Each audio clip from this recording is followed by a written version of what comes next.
In the sprawling modern city, a man introduces himself as Madu Eugene, an ordinary office worker.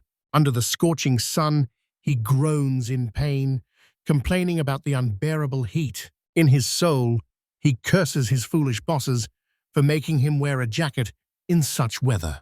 He walks down the street and thinks, maybe he should have just paid and taken a taxi. His life in that black company is a continuous unhappy circle from which he cannot break free. He works, endures burdensome caravans, and sleeps, his meager salary barely enough to survive. Seeking a brief escape, he enters a bookstore.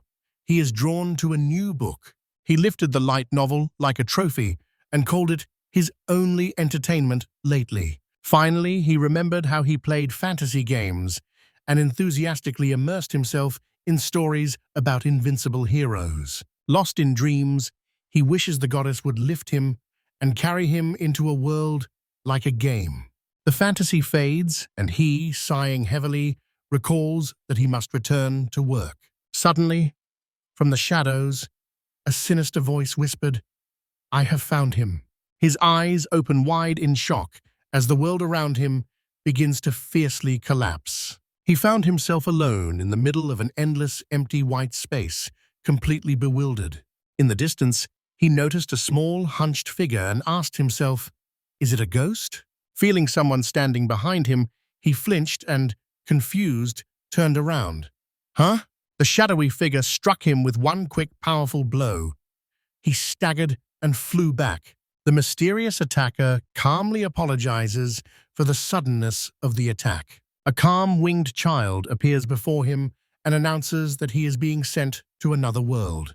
Madu grabs the tie, not believing, insisting that this must be a lie. He realizes this is a real isekai tensei in real life, and that child is definitely a god. He tries to attribute everything to delirium from heatstroke, but God rejects this. God gladly reveals a vision of a great fantasy world filled with adventures. Realizing that this is real, he excitedly asks if this means he will get a cheat ability. Suddenly, a new blonde appeared, smirking. He said that he would not gain any powers. Madu hovered in the void, completely puzzled by this sudden and incomprehensible break. The blonde waved it off. "It is impossible," and insisted that he be sent back to work. Madu struggles with the chaos in his head, desperately hoping that this is just a strange dream he remembered incorrectly. God embraces the blonde and gently says that this appeared because he was unhappy in his life. Horror gripped Madu. He was never chosen. In memories emerges the fateful passion of the blonde for fantasy. But now, he is not interested in it. He thinks that his hopeless life is no reason to choose a faithful death in another world. With bitterness, he recalls his terrible boss and that complete lack of motivation at work. With a new fire in his eyes, he decides to survive and gain cheating power. Madu throws himself at God's face and shouts why he deliberately chose someone so unready. He insists that that man does not have the necessary skills and questions God's true intentions. He tears his throat, shouting that this is a death sentence and accusing God as if he wants to watch him suffer. God waved off, saying he does not have such a cruel hobby, but thoughtfully admitted, "Madu is right." A spark of determination flashes in Madu's eyes as he prepares for negotiations. God offers to rejuvenate the hero, but Madu rejects every insufficient proposal. God proudly raises a handheld status screen, and Madu disdainfully dismisses it as a useless thing. He shouts that the hero needs real cheating power, not some incredibly simple thing. He does not calm down and continues to hysterically shout that the status screen will not make him stronger in any way. God looks at him, sighs with irritation and mutters, "Seriously?" Finally, unable to stand it, God shouted, "You are annoying," and pushed him away. The innocent mask of God falls. Before the eyes appears an ancient, mighty, and eternally bored creature. It, with a sly smile, wonders whether its new toy will come to life or break. Madu wakes up in a dark forest, looks up, and curses that acorn-headed god. He stumbles through the forest, angry that he was simply abandoned in the middle of nowhere. He sits depressed, realizing that until now he had only played role-playing games, not survival games. He gathers his strength and stands up, because he knows now is not the time to complain. A spark flared in his eyes when an important detail finally fell into place. He looks down at his oversized belongings and remembers that he was turned into a child. He looks at his small young hand, still cannot believe what happened. He is tormented by the thought, was he too greedy in the negotiations, and did it happen that the wrong person was blessed? He falls into despair when he realizes all he got was just rejuvenation in the status window. He recalls those miserable, humiliating negotiations from his past life when he was an office worker. He shakes his head and tells himself that thinking like that now is pointless. He finds determination within himself. He won the negotiations with God, so it is too early to give up. Survival instincts take over. First of all, find shelter, water and food before nightfall. First, he grabs the briefcase and quickly checks its contents.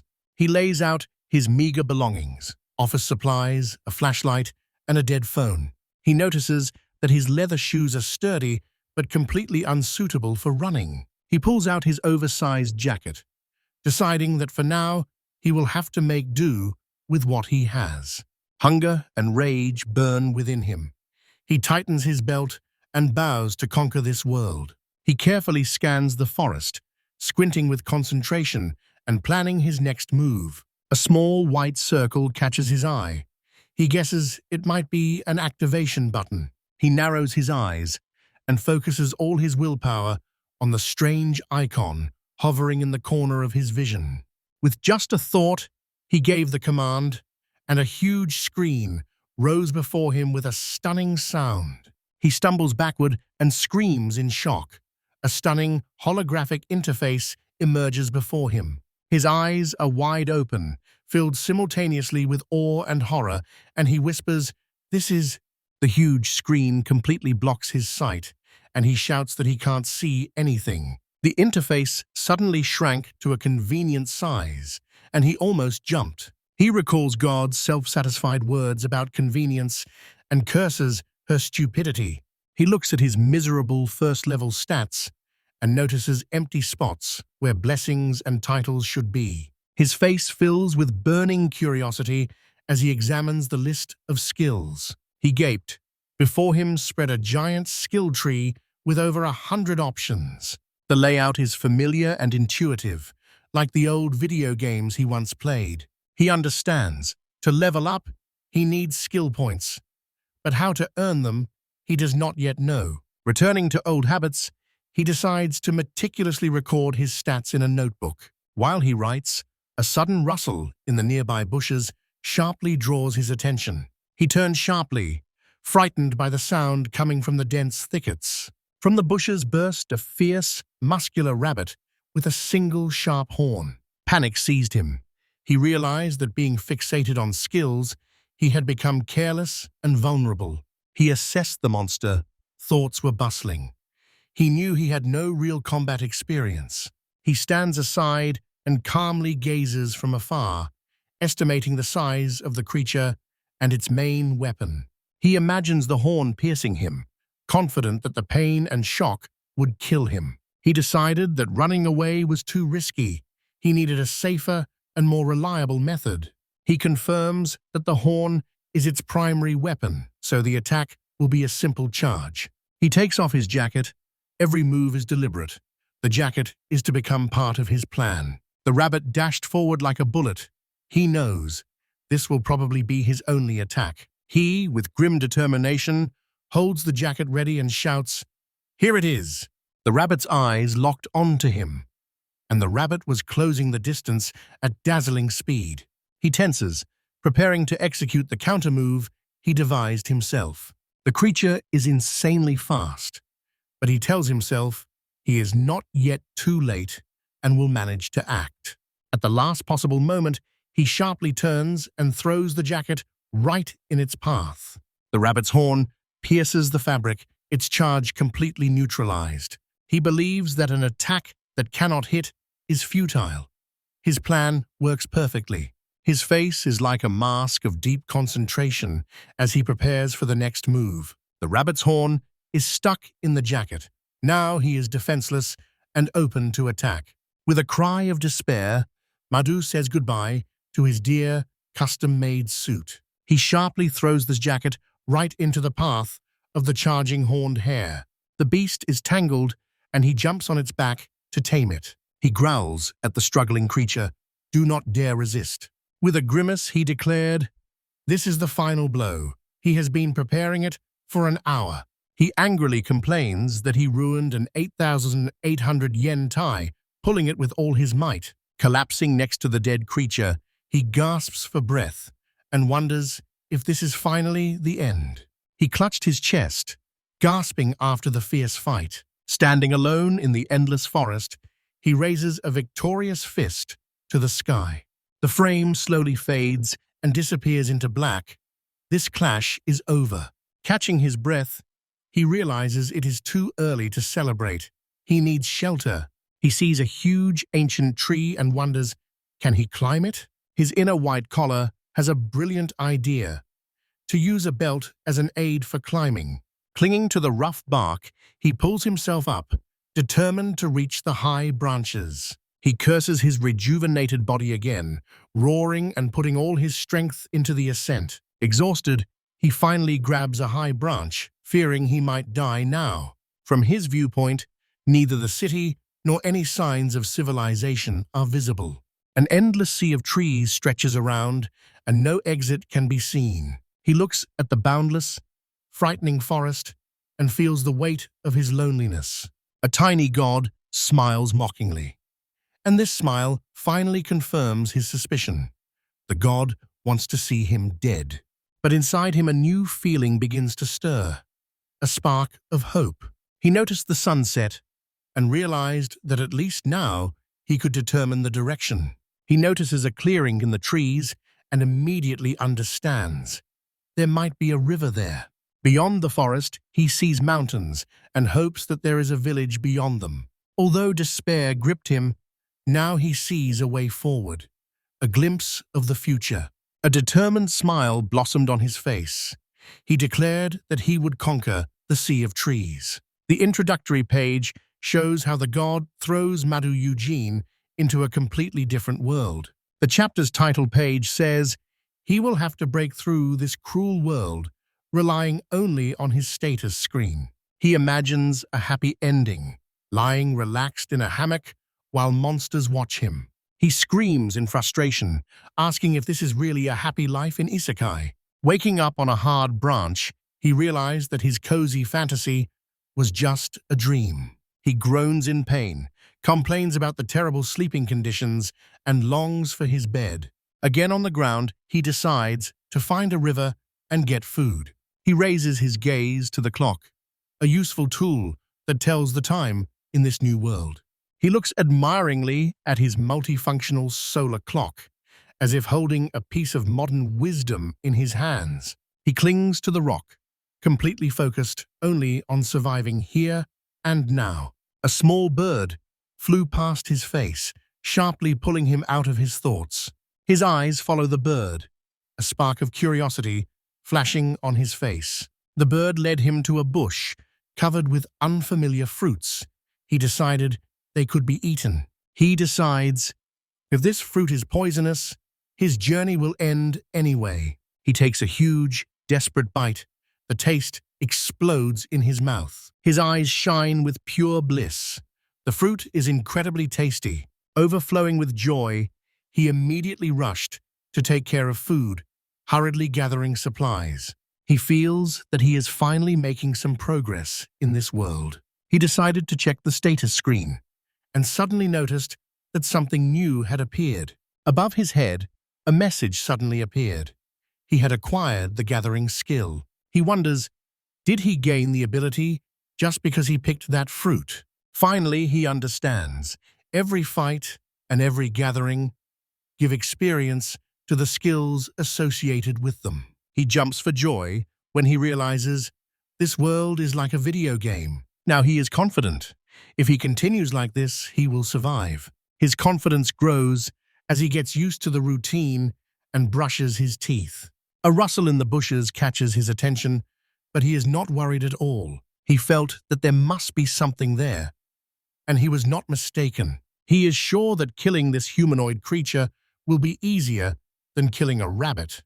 But a grotesque, slobbering goblin appears. The goblin screeched, widely opening its fang-filled mouth, and lunged at him. In the monster's angry eye, its own frightened silhouette is reflected. The goblin lunges forward, jaw thrown back. A predatory roar bursts from it. Madhu's face distorts with genuine horror as the creature attacks. He sharply leans back, desperately dodging the goblin's sharp claws. He abruptly thrusts the screwdriver upward, piercing the goblin through time. The creature collapses as he desperately runs away from splashes of black blood. He grimaces and realizes he had thought very naively. He clearly understands. Even a level 1 goblin is a deadly threat. This is not an NPC. This is a living creature trying to kill him. He clenches his will into a fist, knowing he must abandon his cool, half-hearted approach. He stands over the twitching body, face cold and resolute. He clenches his fist, and the cold truth, kill or be killed, slowly dawns on him. The clawed fingers of the goblin barely scratched the ground in his last moments. Glancing over, he sadly acknowledges that this cruel end was inevitable. He touches the scratch on his cheek, a reminder of his recklessness.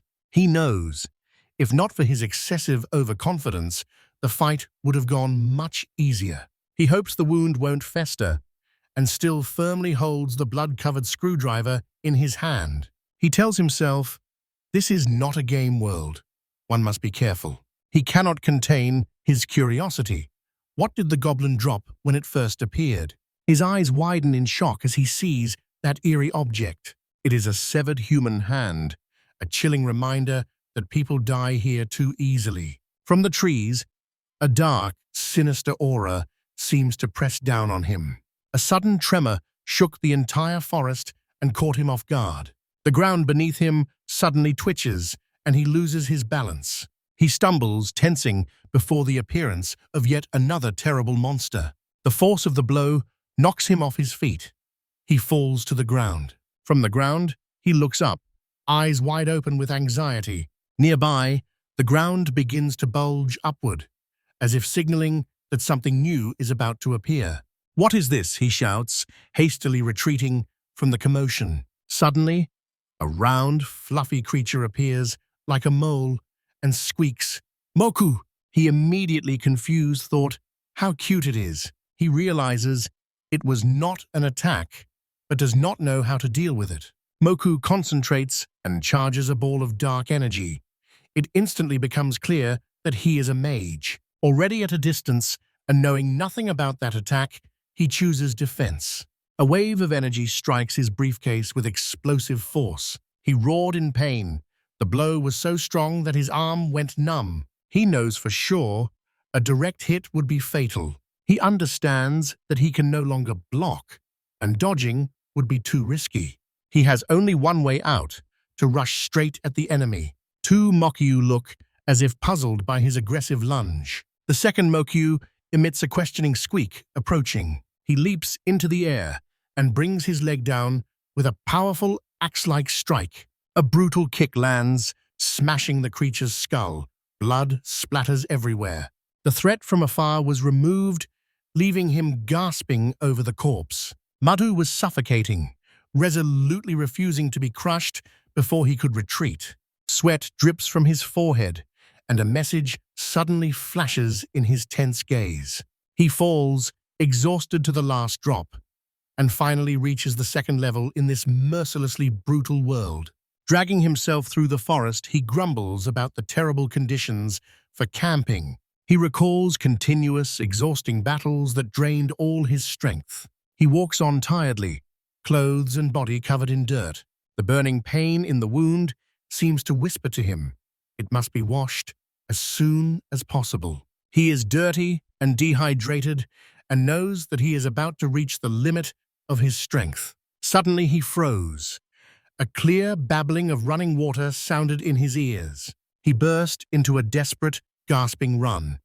The promise of relief pushes him forward. He sees bright light through the trees and with anxious hope thinks whether this is really what he hoped for. Seeing the stream, he roared powerfully and shouted, "Water!" He jumps into the air and throws himself toward the cool, refreshing water. He splashed down with a deafening splash.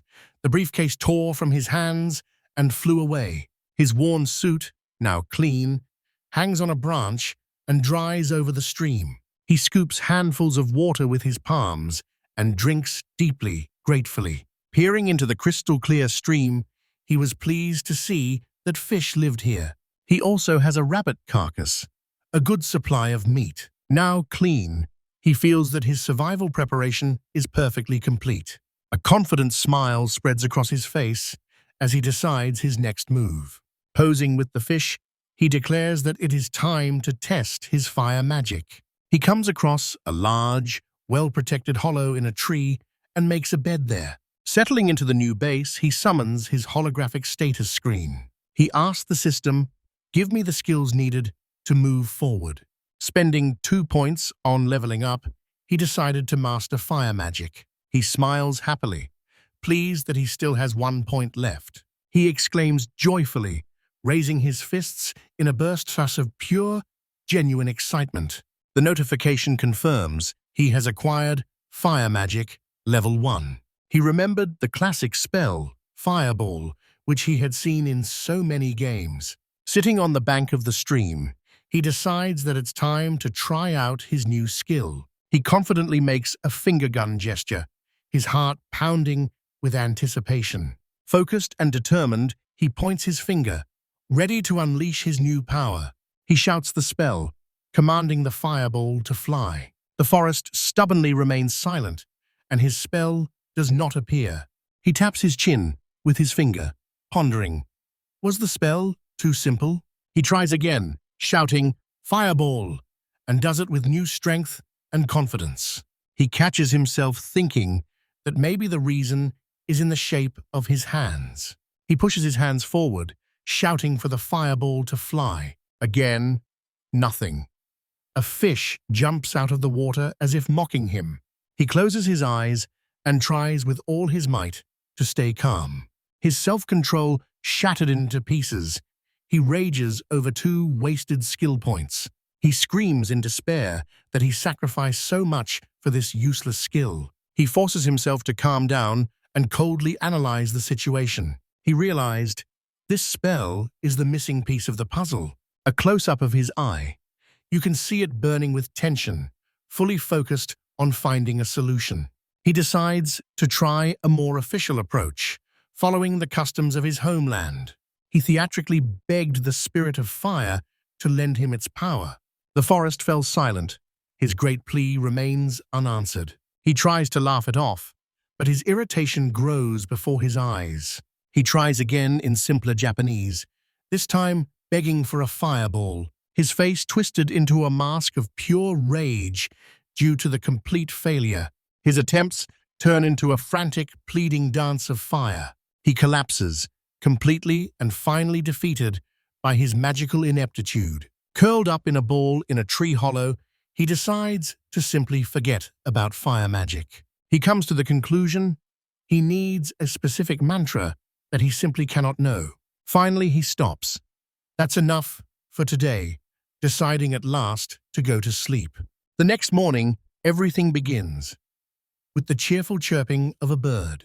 He walks along the stream, his stomach growling.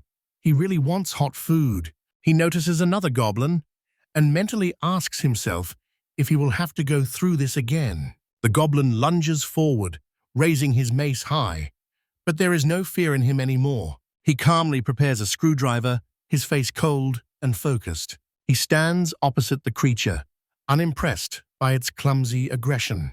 With one training strike straight to the head, he deals with it. He tells himself that he is already beginning to get used to this grim job. He decides not to hunt the hare.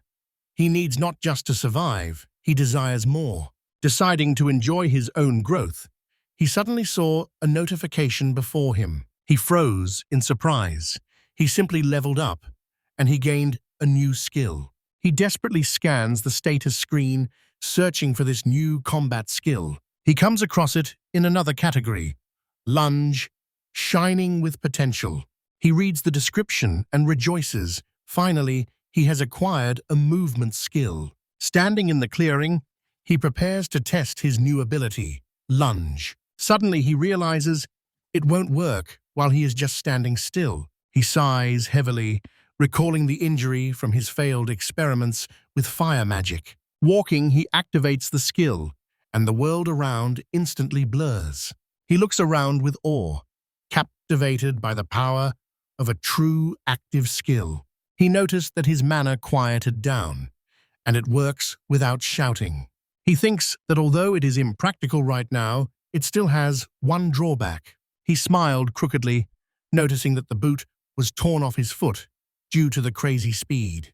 He suddenly wakes up and exclaims that his new bed is simply the best. The map shows his new base, a fortified hollow near the river. He dreams, excitedly imagining how convenient his new base is for hunting. He decides not to miss the chance and properly check his status.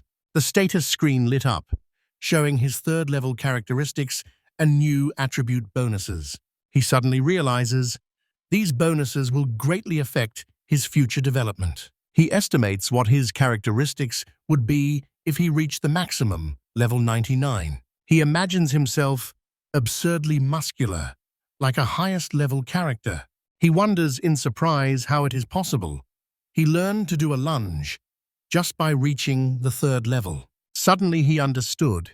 This must definitely be a bonus for taming the horned rabbit. He excitedly contemplates what skill bonuses different monsters grant. He realized that experience from monsters must be incredibly generous. Suddenly he understood. People of this world learn skills simply in everyday life. He smiles, warmly recalling the good old days when he was an avid gamer. He nostalgically remembers his days in MMORPGs, where everything was about fighting powerful enemies. He recalls with a smile that simple joy, fishing and traveling with guild friends.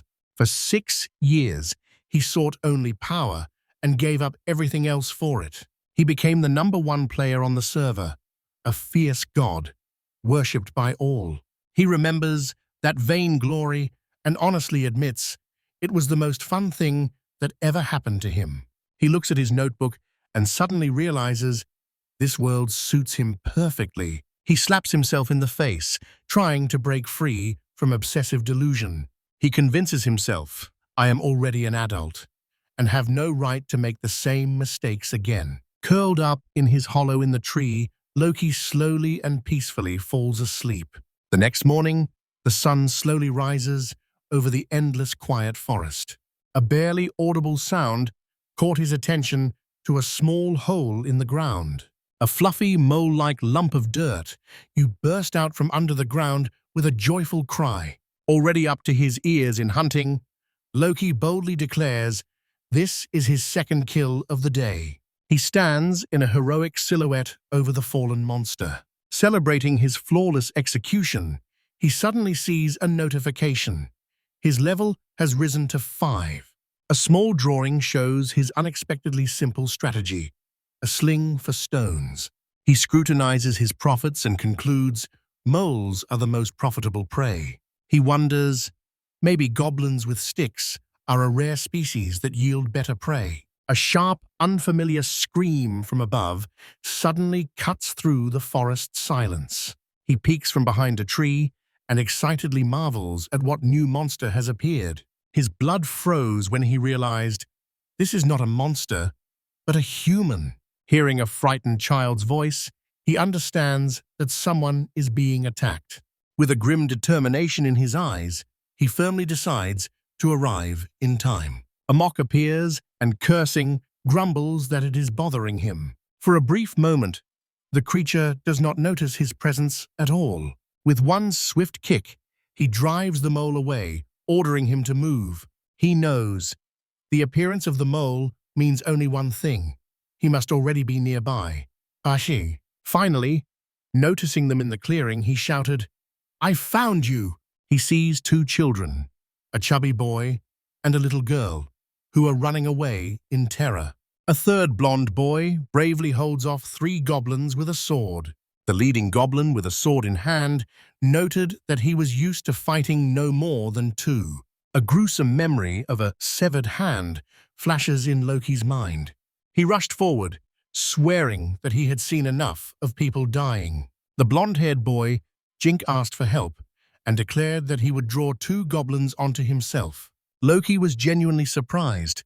Suddenly, he was asked to coordinate actions on the battlefield. Jink was confused by Loki's brief pause. Jink says to him, "Just watch, I'll handle this." The blonde's eyes narrowed with intense concentration. Two boys stand ready, a silent alliance quietly forming between them. Loki clenches his jaw and steels himself, confident he can handle a fight against two alone. Believing the first strike is decisive, he and Jink rush into battle.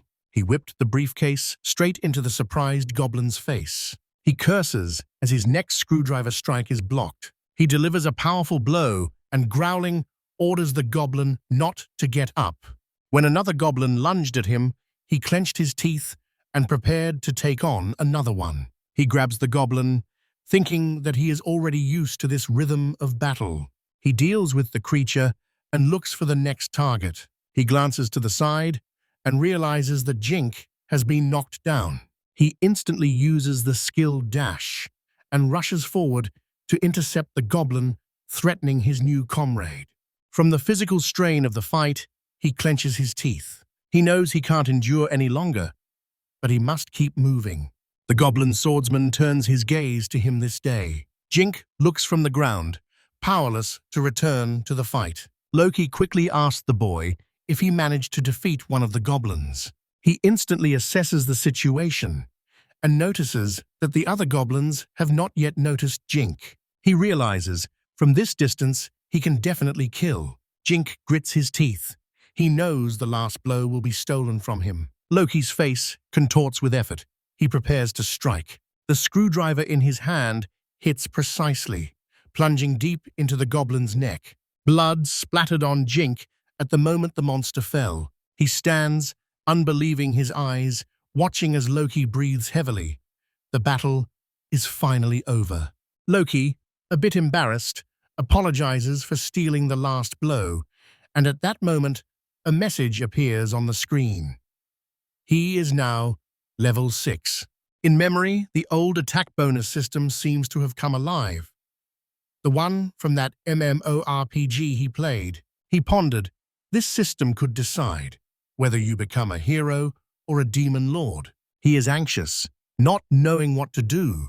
He just turned the locals against himself. Jink calms him, saying he thought everything would be fine with them. Loki groans, realizing he still doesn't understand a single word of what they are saying. The children look back, confused by his silence and strange gestures. He tries silently to give a sign for them to wait a moment. Misa and Jink only nod their heads and share their surprise. He calls up the status screen to obtain the necessary language skill. The children watch as his face contorts in silent pain. The skill activates, but only allows him to speak like a 5-year-old child. He knows he needs a higher level of mastery, so he spends even more precious points. He screams in pain.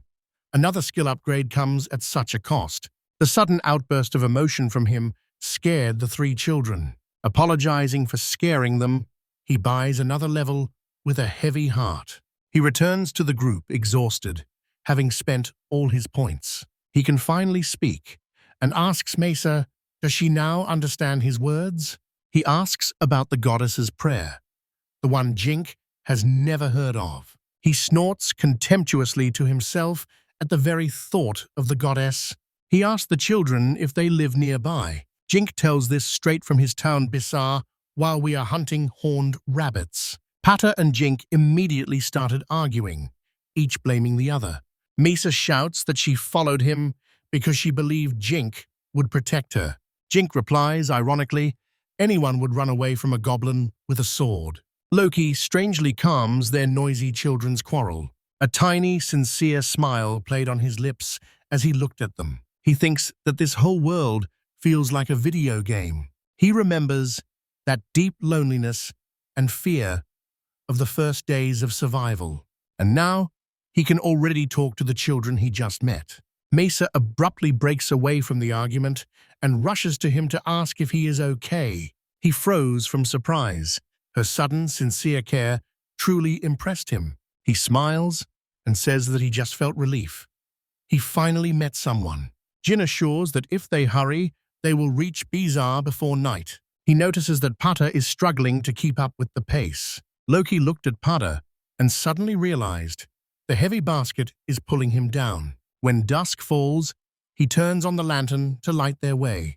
3 children froze in complete amazement at the sudden, powerful light. Jinx asks with curiosity if it is a magical item, and Misa has already decided he must be a nobleman. Loki just mutters, not wanting to go into complicated explanations. He claps his hands and insists that he is not speaking because he is not tired. He gives the initiative to Jinx. She knows this forest better, so she leads forward. He takes a confident step forward, ready to follow his new guide. The group sets off into the forest. Jinx leads ahead, fully focused. Jinx sees a horned rabbit and instantly rushes forward to attack. With one clean, precise strike, he put an end to this creature. He stands over his prey, a capable and serious young hunter. As they walk, Jinx asks the potter with a bunch of things to lend him a knife. Jinx explains there is no time for gathering, but he wants to make a test cut. Loki is completely confused by the terms magic stones and subjugation parts. He asks if gathering means they can be sold. Jinx says that's obvious. Pada explains that the stones here are small, but Jinx says it's an important income. The children tease Loki, confident that a nobleman like him has no idea about money.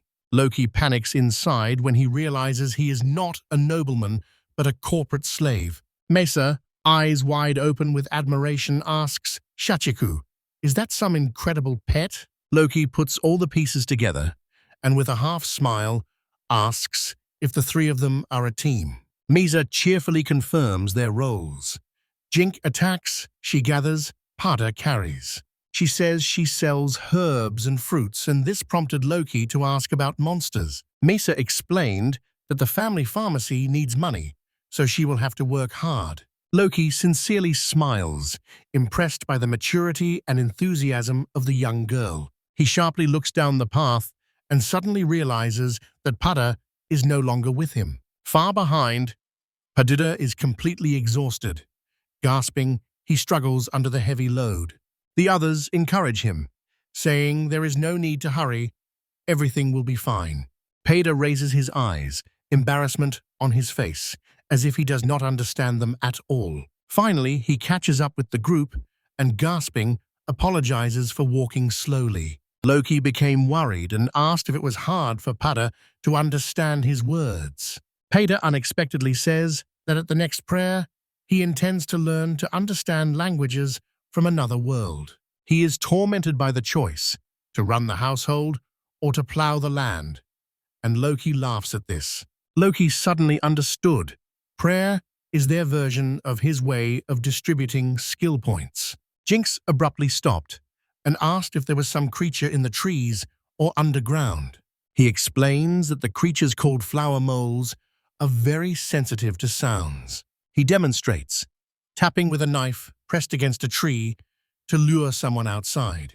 Suddenly, a familiar, fluffy mole jumps out.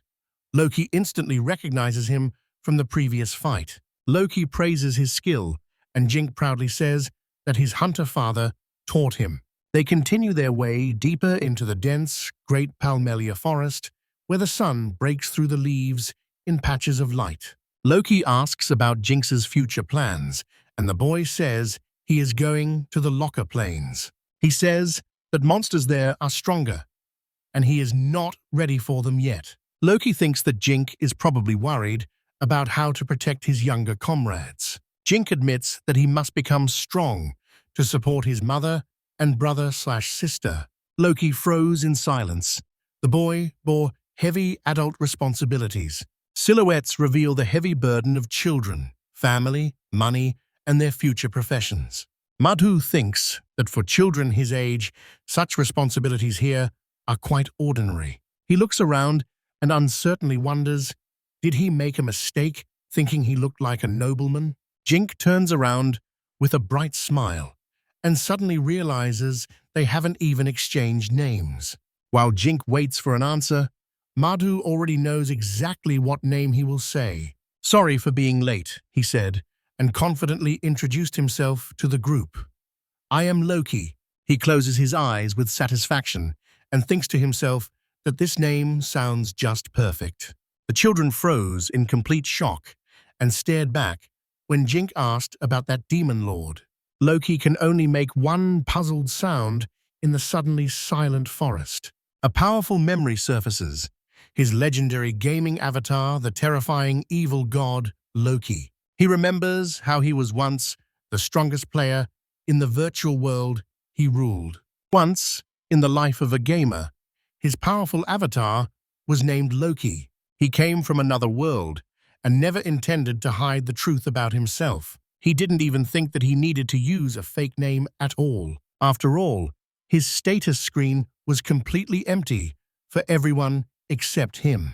He remembers the simple, sincere joy of how his stats grew thanks to his own efforts. He recalls the wild excitement from the final strike that brought him victory. He remembers the crazy joy of discovering his huge, game-like skill tree. Even failures, those funny attempts at magic, were part of his journey.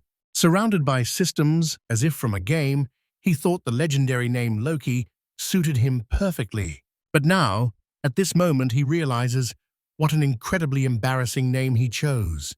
And so, because of one simple choice, this catastrophic misunderstanding arose. He is in panic and does not understand how he could have been mistaken for the Lord of Demons. Jink suddenly realized that he was not an aristocrat. Mesa noticed that he was dressed all in black. He feels the horror growing and thinks, are those characters from this story still nearby? He is terrified. He fears that the godson deliberately sent him here to play the role of the Lord of Demons. Catching himself in excessive thoughts, he overheard others arguing about his cool name. He sharply interrupts them and asks, which story exactly are they talking about? Jink is stunned. He does not know the legend about the chronicle of the conqueror of the Lord of Demons. The tale of the terrible Lord of Demons who emerges from the darkness along with a legion of monsters. He was opposed by a brave hero who descended from the light to save the world. Jink proudly names the hero Takuya, such a well-known name that Loki freezes and is left speechless. This is a classic story. Hero versus Lord of Demons, he thinks, stunned. The word Takuya strikes Loki with a comically terrible shock. As he leaves, Jink asks about Takuya, and Pada says that he is their hero prince. Mesa adds that he came from another world, a classic isekai story about a cheater. An angry Loki realizes that his godson gave the cheating skills to someone else, not to him. Loki asks about others who are also from another world, and Jink barely remembers that Dad once talked about them. Misa dreams of meeting a person from another world and does not suspect at all that Loki is standing right next to him. Jink sharply cut her off, reminding her that they have no money for such a long journey. Their argument suddenly stopped when a flower mole unexpectedly appeared. Jink notices the creature ahead and shouts loudly to warn the others. Loki and Jink instantly coordinated and shouted to Paddy and Mesa, "Retreat and hide!" Jink rushed into battle, his sword just a blurred trace, and he knocks down the monster. Loki does the same. With a precise movement of his screwdriver, he deals with another creature. A sincere smile appeared on Loki's face. He likes the feeling of teamwork. He remembers the past, how he watched other players happily cooperate and share rewards. As a solo player obsessed with efficiency, he always only watched from afar. Looking at the new friends, he felt that he finally had his comrades. He smiles gently, pondering what awaits him in this new world. Finally, the group burst out of the forest, shouting with joy and relief. Exhausted but safe, they all flop to the ground and breathe heavily. Seeing Pada barely managing, Loki, with a kind smile, offers to carry the heavy basket for him. With the heavy basket over his shoulder, he looks full of wonder. When dusk falls, warm, welcoming lights of the town flare ahead. Mesa returns with a radiant smile, greeting Loki in the town of Bazaar. The guard at the city gates sternly scolds the children for being out so late. Loki stands stunned. The children rush past him at incredible speed. They are just blurred figures, rushing into the town, leaving Loki behind. Children disappear in the town, leaving Loki alone with the friendly gatekeeper. He watched them go and carefully looked at the scene unfolding before him. The guard says that Jinx told him everything and sincerely thanks Loki for saving them. Loki modestly insists that they helped each other, and the guard recalls the goblin's sword.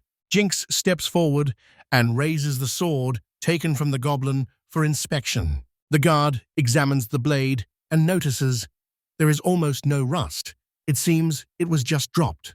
The guard gladly welcomes Loki, their savior, and without hesitation invites him into the city. The guard gestures warmly and exclaims that the city of Bazaar welcomes its young savior. The danger has receded, and Jinx handed Loki the goblin's sword. Loki smiles warmly and says to the boy, "Accept this as a thank you." Jinx loudly protests, insisting that this is an unfair exchange. He was useless after all. The city guard interrupted their quarrel and sternly said to settle it tomorrow. He says that the guildmaster will definitely want to hear everything about that armed goblin. The children say their final thank you, and Mesa calls him her noble lord of demons. Loki waved tiredly in farewell and agreed to meet them at the guild tomorrow. The three friends burst out onto the friendly, warmly lit streets of the bazaar. Alone, Loki opens his status screen to review the day's achievements. He frowns, noticing that experience points are shared among all in the group. But he suddenly realized the last attack bonus gives him the most skill experience. He concluded that to become stronger, he would probably have to part ways with his companions. He sighs with disappointment and admits that he was really looking forward to the game at the party. The conflict between efficiency and friendship gives him a funny, chibi comic-like headache. Shaking off the confusion, he strides forward resolutely, ready to explore the city. He walks through the bustling market, carried by the noise and hustle. The seller entices him with the irresistible aroma of huge grilled meat kebabs. Loki's hunger takes over. He impatiently orders one upon learning it costs 400 beats. His cheerful smile froze when he realized the unfamiliar word about the currency. He froze in front of the counter. A terrifying realization dawned on him. The 32-year-old office worker swallows his pride in a moment of pure despair. He shouts after them, begging to borrow some money. The next morning, Loki groans, waking up after an uncomfortable night in a tree. Mason and others find him and scold him for sleeping outside like a criminal. He awkwardly admits that the previous night was quite tough. He recalls the chaos of the farewell and how he then rushed into the city. He bitterly complained that the mysterious currency strikes forced him to sleep right outside. Misa amusingly imagines a game world where being without money is a deadly flaw. She finds him and excitedly says, "I was looking for you everywhere. I was so worried." She scolded him for not simply asking to stay with them, knowing he had no money. He, still a bit confused, asks where they are going now. Misa proudly points to a large building and announces that it is the Hunters Guild. She urges him to enter quickly because two people are already waiting. Inside, he notices that the famous request board is made of wooden planks. He looks around the large, noisy tavern. Food tempts from all sides. The tempting aroma of roasted meat spreads through the air, an irresistible temptation. He and Mesa approach the table, where Jink and Pata are already eating. Loki saw the appetizing food and was overcome by desperate hunger. He bows to Pata, begging for a piece of meat and sincerely promising to repay. He took a bite and was overwhelmed by pure, blissful pleasure. He enjoys the perfect taste, a dish from another world, which he had longed for so much. A woman's hand gently touches his cheek, and she smiles, noticing how well he eats. Suddenly torn from his dreams, he raises his gaze and wonders, who is she? A beautiful woman named Amanda calls him on behalf of the guildmaster. Loki is stunned, his eyes wide open with anxiety due to the unexpected summons. Thoughts raced in his head. He could not understand what he might have done to deserve this. He rushed after her down the stairs, leaving behind the uneaten dish. Amanda knocks on the heavy door and announces to the master that she is entering. Loki stands tensely as the door opens, his heart pounding in his chest. The old man's hand reached out to him in a left-handed handshake. An impressive man introduced himself, Yargov, the guildmaster of the bazaar. Loki gave his name and formally shook the guildmaster's hand. They are sitting in the office, and Amanda is serving them tea. The air is tense. Loki wonders why he is here, sitting next to the fearsome Amanda. Yargov pushes a pouch of coins towards him and says, "Take it." Loki's eyes lit up when he saw the unexpected pile of money. Yargov explained, "This is a reward from the mayor for saving the children." Loki bows low and thanks him for the generous and unexpected reward. He modestly accepts, saying he was in despair and grateful to them for the help. Yargov stated, with his skills, his place is definitely in the Hunters Guild. Loki hesitates and finally admits, the thought of being tied to one organization scares him. Yargov calmly assures him that guild registration provides protection throughout the country. Loki looks closely at the man, feeling that he seems serious and perhaps trustworthy. Yargov notices that Loki seems to fully understand him and looks satisfied. He reveals a secret. By the movement of the mouse, he immediately judges where the person is from. Loki froze. He was puzzled by this strange method of recognition. Yargov said, Loki's language does not resemble any known country. He threw into the air the news. 2 hunters have disappeared in the Great Palmelia Forest. A memory emerges, one of the missing hunters, and his sword is now in Jinx's hands. Yargov asked Loki what an unregistered hunter was doing in that forest. The accusation suddenly fell on Loki like a heavy burden. He is clearly suspected of murder. He understands that he was ready for questions, but this is much more serious.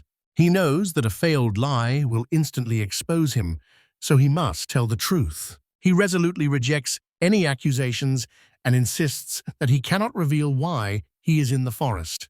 Yargov asks if you saw or came across anything strange while you were there. Loki, with a trembling voice, tells how he came across a human hand, half eaten by goblins. Yargov comes to a bitter conclusion. Survival is impossible, and finding and retrieving the remains will be extremely difficult. Loki suggests returning the goblin's sword, and even helping to find the bodies. Yargov waved off the proposal, saying that the hunters had no family, so the sword remains with him. The strange answer of the guildmaster left Loki confused and speechless. Yargov apologizes, saying he did not want to suspect him. He just had to be sure. He announced, the conversation is over, and instantly ended the interrogation. He stands smiling and says that the registration of guilt is on the first floor. He smiles sharply and knowingly, saying he will count on Loki. Loki politely apologizes and leaves the office, the door quietly closing behind him. On the street, he staggered after the meeting, unable to comprehend what had just happened. Your golf size reminds him of that manipulative boss from his old company. He shuddered, completely thrown off track by the guildmaster's calculated game. He doubts Yargov's motives. Why did he mention the missing hunters? The image of his former boss comes to mind, always smiling but insincere. He understands that Yargov is the same, a man with eyes that do not smile. He changed his mind. This man is scary, and he insanely cannot stand him. Returning to the office, Yargov notices that Loki's face is strangely calm. Amanda recalled a similar case 6 years ago. Then they also found strange artifacts. Yargov immediately notices Loki has a working watch, a rare otherworldly artifact. Amanda confirmed his shoes, watch, and glass plaque are all unknown artifacts. Yargov decides if Loki did not hide his strange things, then probably he is innocent. He orders Amanda to watch Loki, but not to dig too deep. Amanda agrees with a professional, slightly flirtatious smile. Yargov thoughtfully reflects on the mysterious name and enigmatic intentions of Loki, and he is eager to find out what will happen next. Guildmaster Yargov stands by the window and thoughtfully looks at the city below. He smiles, feeling that everything has turned out well, and trusts Loki's future. On the stairs below, Loki looks up, hearing the guildmaster's voice calling him by name. The Hunters Guild emblem appears, a symbol of everything needed for survival. Yargov sits at his desk and thoughtfully reflects that those at the top cannot eat. Loki recalls his recent trials and is now confident that he can succeed in this world. He returns to the tavern, where Mesa eagerly asks how the meeting went. With a sly smile, Loki pulls a heavy, jingling pouch from under his jacket. He triumphantly shows the overflowing pouch and exclaims that he suddenly received a pile of money. 3 of his young friends froze in complete shock and loudly shouted about that incredible sum of money. Loki explains that it is a reward of 150,000 bits, a personal thank you from the mayor. Mesa notes that the official Guild Quest reward is only $100,000, and Jink grumbles. Loki looks stunned at Jinx's explosion and repeats the word punishment. Jinx sternly says, a modest reward is not enough to save civilians. Loki understands that Yargov is an inscrutable man who plays by his own rules. He claps his hands, deciding that for now, the most important thing is money. With a joyful exclamation, he announced, now we can all go eat shashlik. The church bell rang out over the city, and Loki wondered if he should officially register as a hunter. He approaches the wine stall, and Amanda coquettishly greets him, happy that he remembered her. She solemnly introduces herself again and declares that she is the 3rd most important in the guild. Loki realizes that being on her good side is only to his benefit, so he asks her for help. He asks how to register, and a pleased Amanda slides him a form. He holds the pen, knowing, once he signs the name Loki, there will be no turning back. Amanda's voice cut through his thoughts and asked if he could write. Loki confidently replies, probably everything is fine, preparing to sign the contract. Amanda smiles, no problems, and while his card is being made, she begins to talk about the guild. The guild is a place where hunters like Jink fulfill orders for subjugation. And for lower-ranked hunters, it is also a multitude of side jobs, from gathering to helping others. Loki asks what his starting rank will be, and Amanda confirms that everyone starts at G rank. The diagram clearly shows 9 ranks. Hunters can only take cases of their level or lower. An exception can be made for those who, like him, defeated a goblin with a sword.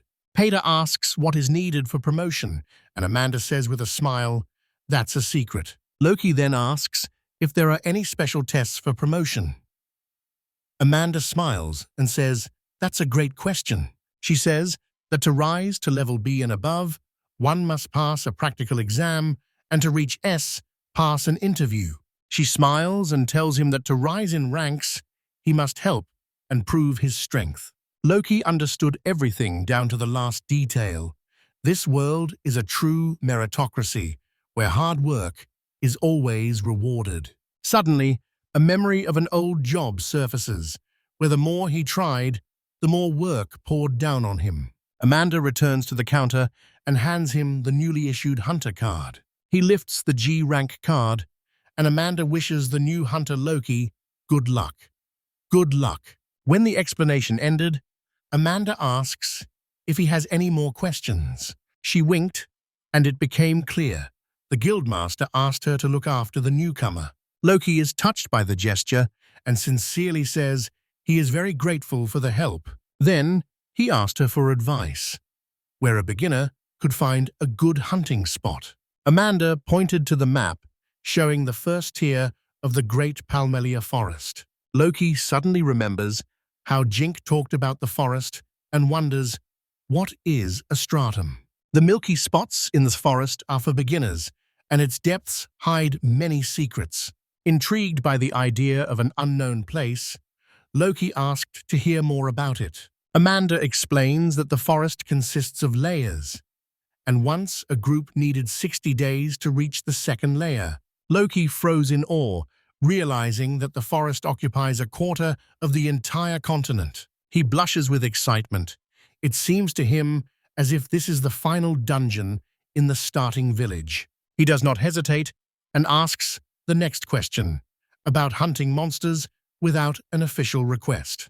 He firmly explains that rewards are given only for official quests, not for daily hunting. Amanda looked irritated and warned that the guild would punish him if he caused trouble. She adds that in an emergency, there might not be a reward.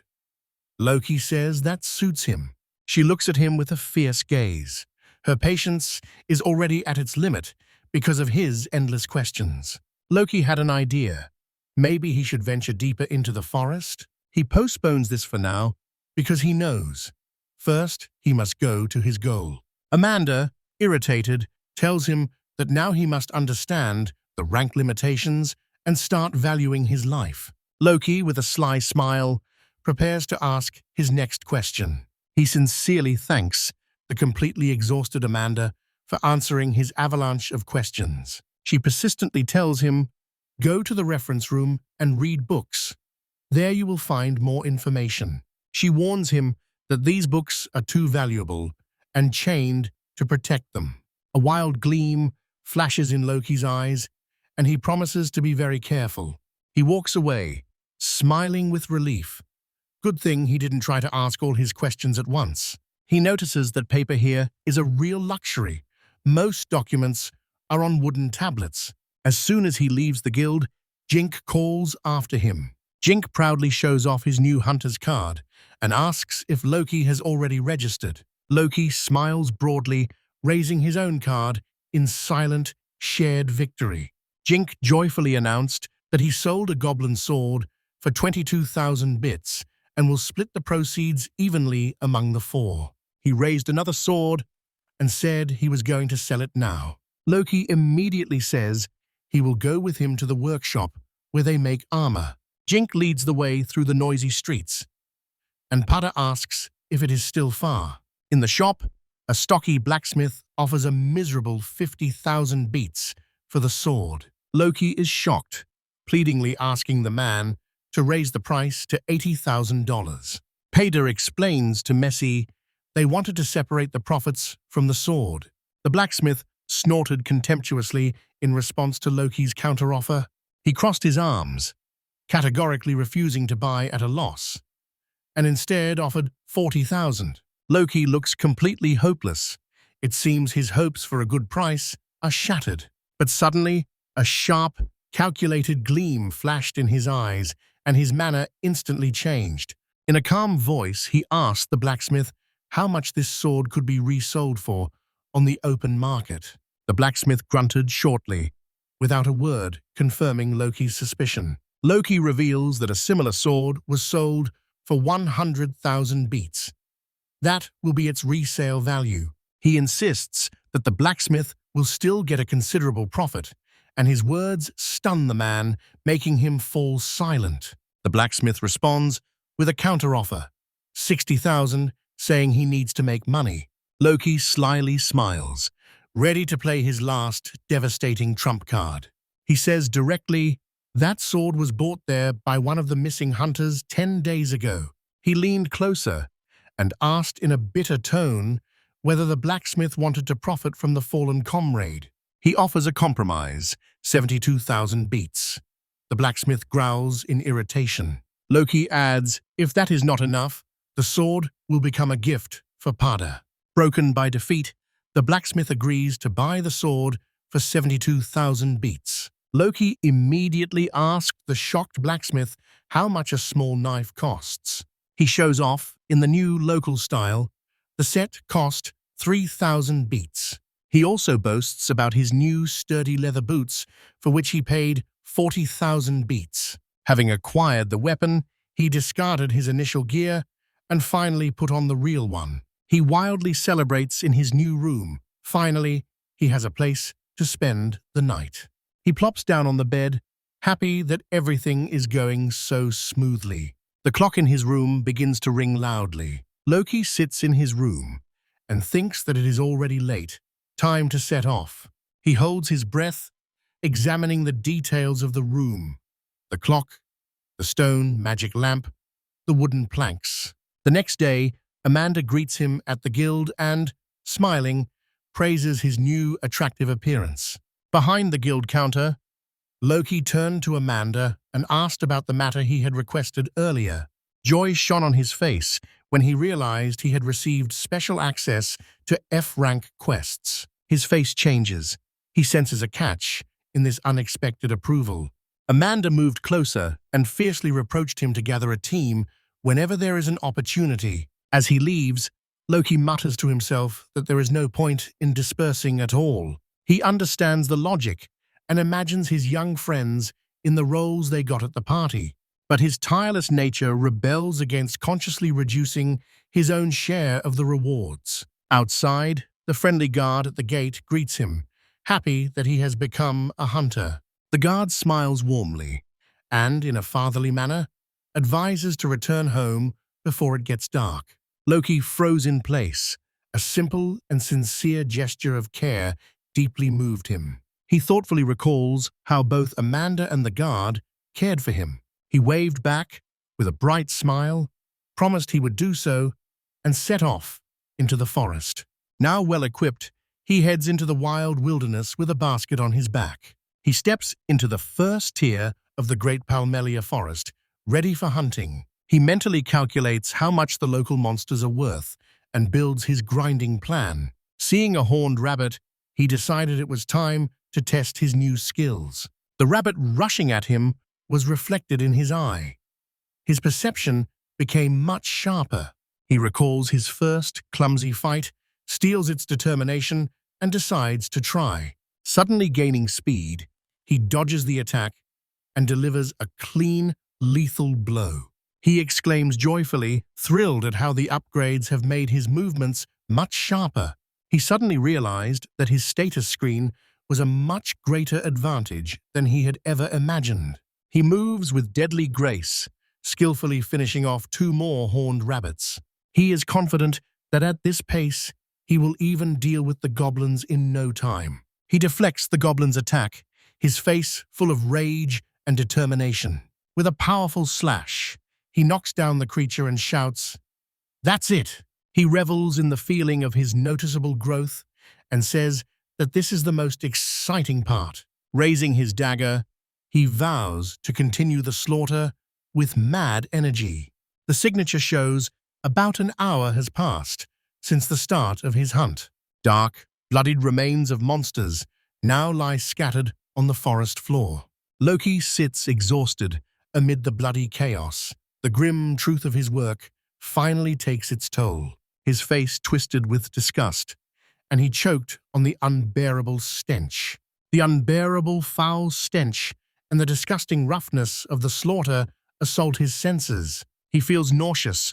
The sensation of blood and bloody remains on his hands simply turns his stomach. He says bitterly that all he knows about anatomy is just a short video from a school lesson. His clumsy attempts to cut through the monsters make an already terrible task even worse. Covered in dirt, he clenches his teeth and feels the inner heaviness of his actions.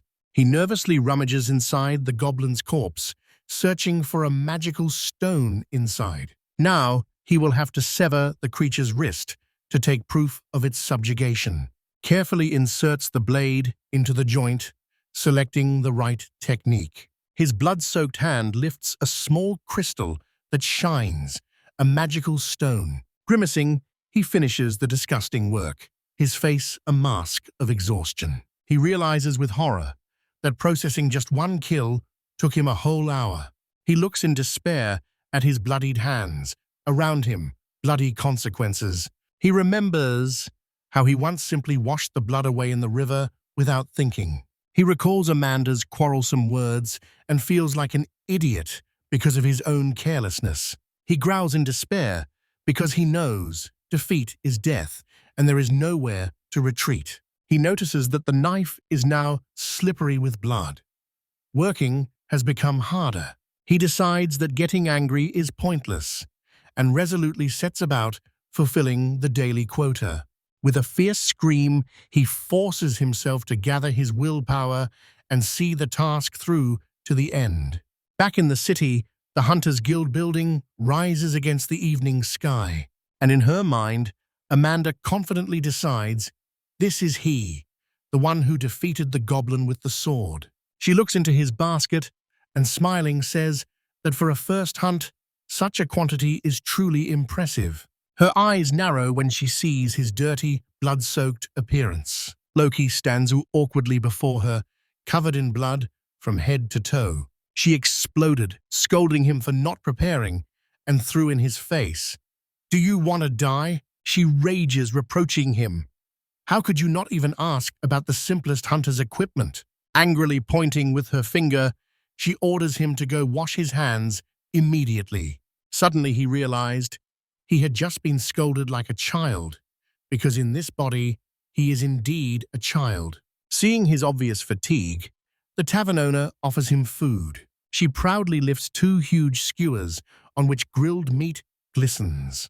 The look and smell of the meat, after a working day, make him nauseous. He politely refuses the food, asking only for water, definitely ice cold. A tall glass of ice water appeared before him on the table. He sipped the drink, his eyes scanning the tavern as he recovered from the day. The owneress anxiously asks if something is on his mind, but he quickly waved off her concern. His gaze slides over the noisy inn, observing other adventurers. He notices a man at another table and cannot believe his eyes. He is wearing glasses. He knows the old-fashioned pince-nez, but these are completely different, with a modern design. He suddenly realizes the history of this world is a strange mixture of medieval and modern things. He thinks, nothing strange, the history of this world differs from the earthly one.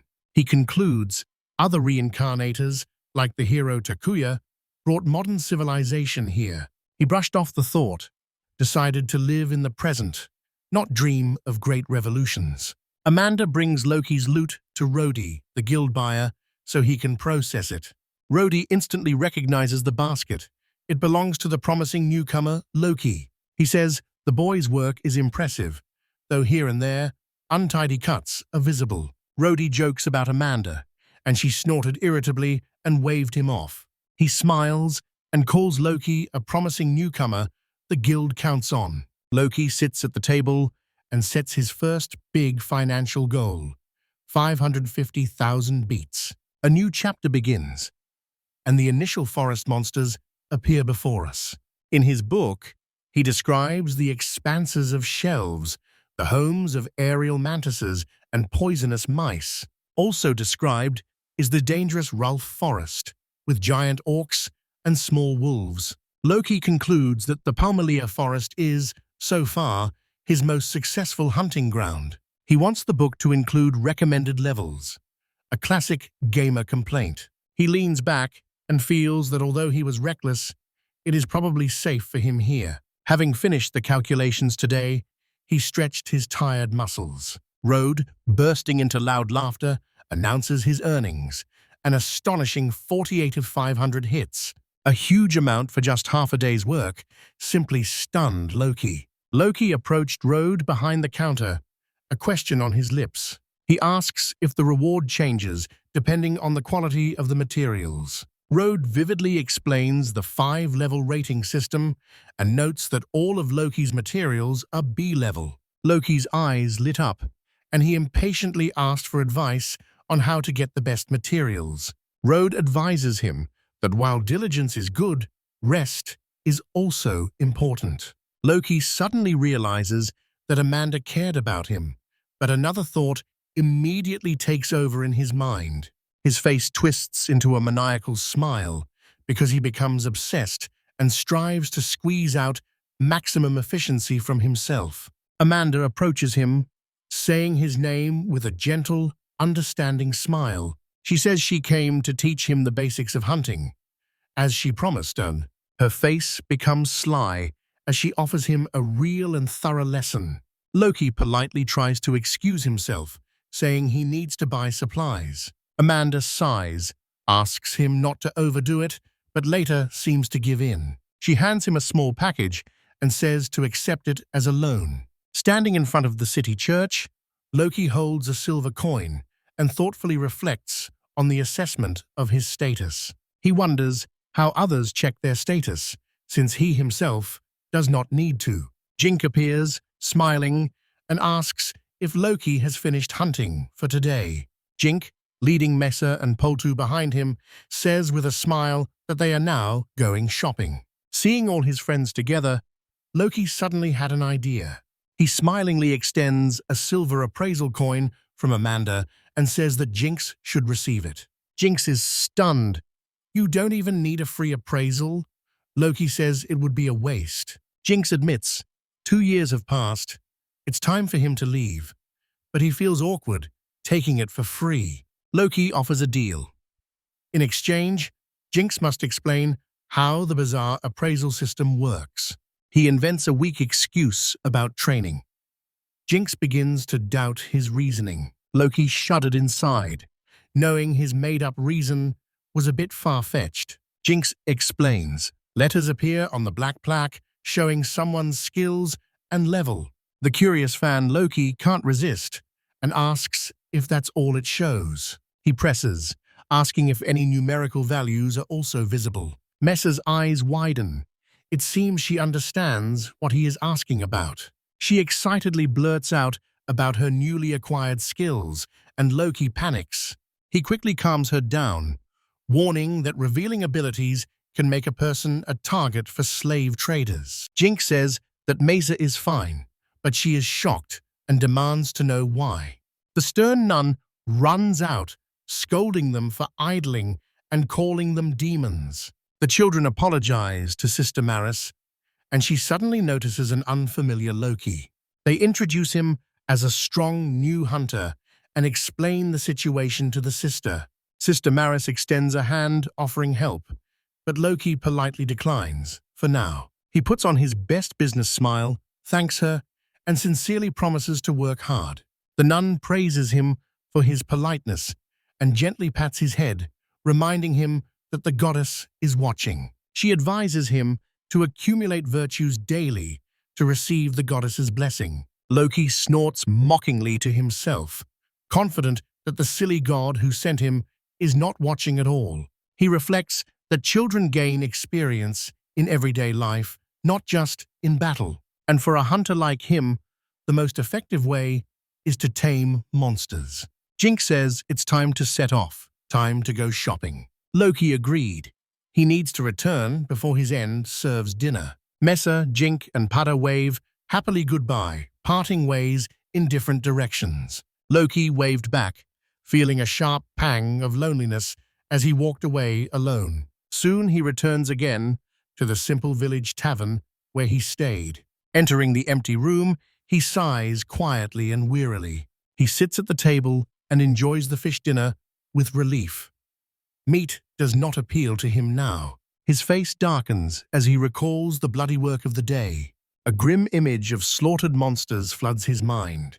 This is no game. This world is undeniably real. He remembers his godson's homemade lantern. He looks at the flickering lantern, and the smug face of Dongri appears in his memory. The voice of God echoes in his head, proudly boasting of what he created. Now he definitely understood. Accumulation of virtues is just a metaphor for gaining experience points. The locals do not obsess over game mechanics. They have completely different ways to grow. They simply do not guess about those hidden mechanisms that he sees as if on the palm of his hand. He glanced at his status screen. His huge list of skills was his secret advantage. He sees abilities that the people of this world do not even suspect. He concludes that status evaluation is merely a system that classifies them. And for him, with his visual indicators, it is an undeniable opportunity to cheat. Recalling his past life as a gamer, he suddenly understood why this world seemed so familiar. He thinks about the kindness Amanda showed and the innocent trust of children. He finally admits to himself he used them only for his own benefit. In his old world, he could not even imagine such selfish thoughts. But here he definitely knows. His efforts will truly make him strong. A powerful image of his sinister god avatar arises, a symbol of his greed for power. He does not want to remember that miserable, powerless person he once was. He fears that if he does not seize this chance, he will simply rot again. For a moment, he pondered. Maybe he should just ask to be sent home while he still can. The lantern went out, and his room instantly drowned in oppressive darkness. In the darkness, he thinks about the Demon Lord, a figure dressed entirely in black. He recalls the legend of the demon ruler Loki, who was defeated by the hero Takuya. A dark fantasy engulfs him. He will become the Demon Lord and conquer this world. He suddenly snapped out of it, scratched his head, and looked irritably at the capricious god. He decides to live for himself, regardless of why he was sent here. But the dim image of his three friends makes him pause for a moment. Looking out the window, he catches himself thinking, should he tell them the truth? The next morning, he wakes up in agony, his body heavy, his legs aching. He realizes that those intense training sessions were too hard for his still so young 14-year-old body. He remembers the child of God's mockery and notices that it has completely disappeared. He sits at the table, thoughtfully considering this new physical limitation he will have to overcome. His status did not have an endurance indicator, so he took up running training. He decides not to strain himself today, just a light jog. His jog is abruptly interrupted by a familiar horror: monsters attacking people. He watches as one of the women falls to the ground in panic. His eyes widen in shock as he realizes people are in danger. He immediately rushes, shouting that he is already rushing to help. To his surprise, one of the women fiercely responds with a rolling pin. Having dealt with the last monster, he asks if the women are all right. A formidable woman leaned over her companion and, glancing back, looked at Loki. The guild tavern owner warmly thanks him for his care. Returning to the guild, he overhears other hunters whispering about the tavern owner's power. Buyer Walden was surprised when he saw that Loki returned from hunting so early. Loki extends an empty basket and smiles, saying he has already met his daily quota. Don, impressed by his consistency, considers him a promising candidate. Loki admits he does not like to stand out, and attention is a problem for him. He does not want to cut his income, but must come up with a new strategy.